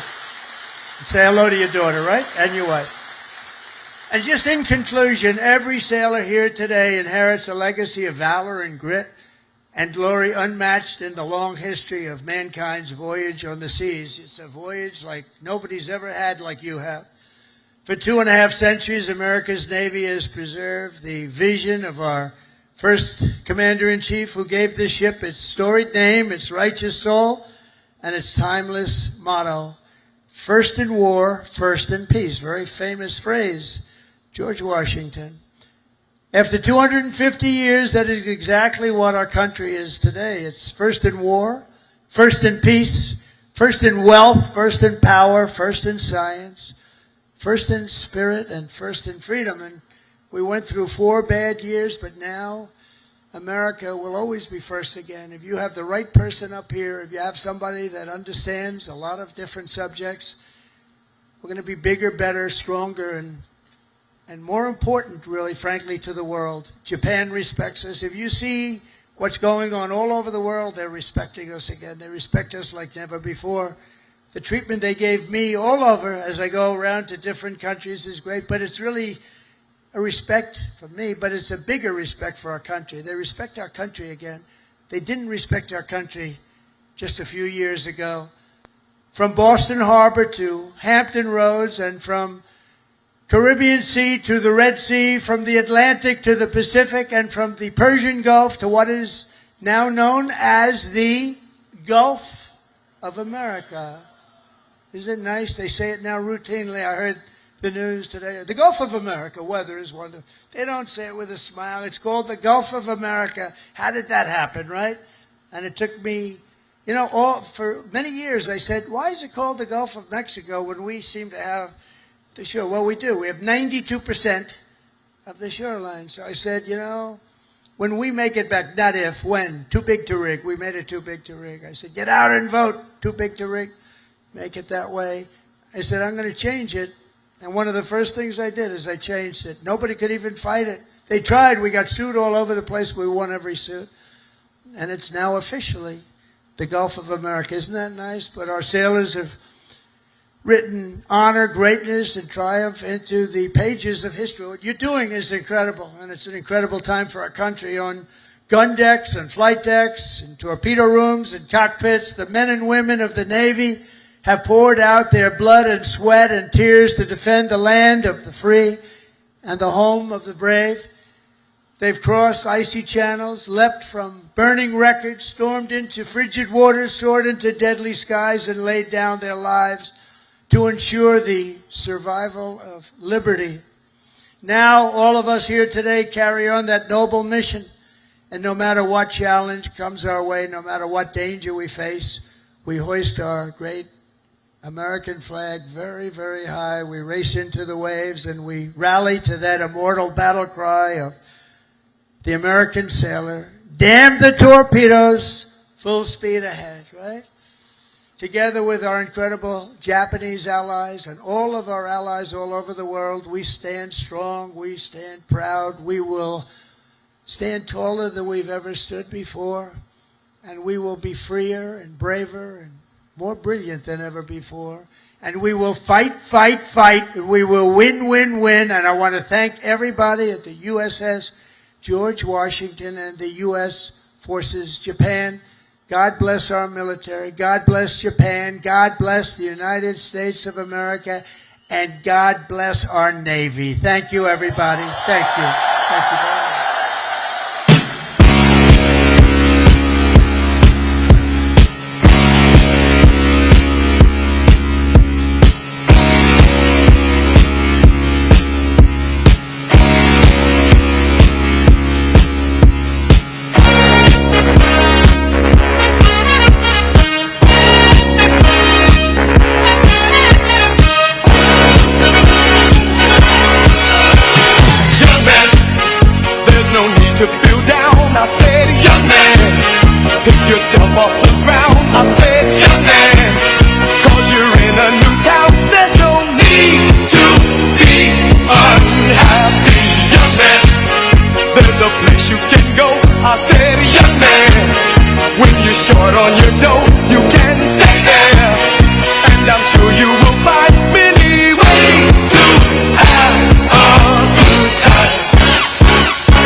up to me and said, young man, take a walk up the street.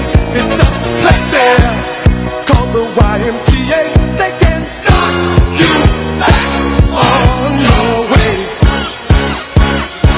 It's fun to stay at the YMCA. It's fun to stay at the YMCA. They have everything but the Go to Times Square, take a picture of me with a Kodak. Took my life from negative to positive, I just want y'all to know that. And tonight, let's enjoy life. Pitbull, Naya, Neo, that's right.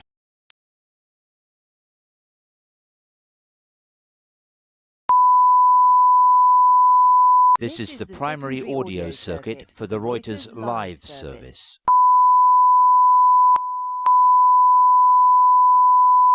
This is the primary audio circuit for the Reuters live service.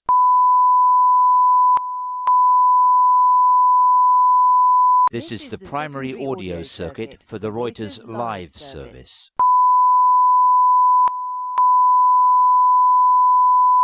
This is the primary audio circuit for the Reuters live service.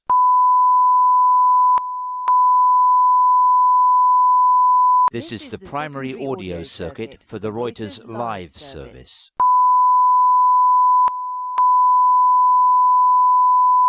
This is the primary audio circuit for the Reuters live service.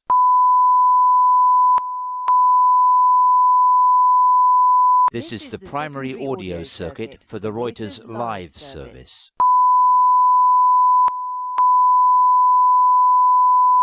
This is the primary audio circuit for the Reuters live service. 偷偷告诉大家，我最近发现了新法宝 Royal Face 逆时奇迹系列，它有活肤露、全效精华，还有精华霜。尤其我皮肤比较偏干，所以我非常的注重保湿。保湿做得好，肌肤自然烹润。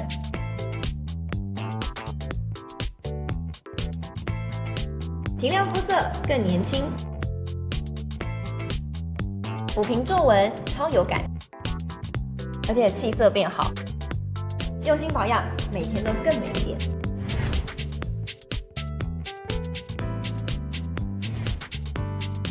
美吧。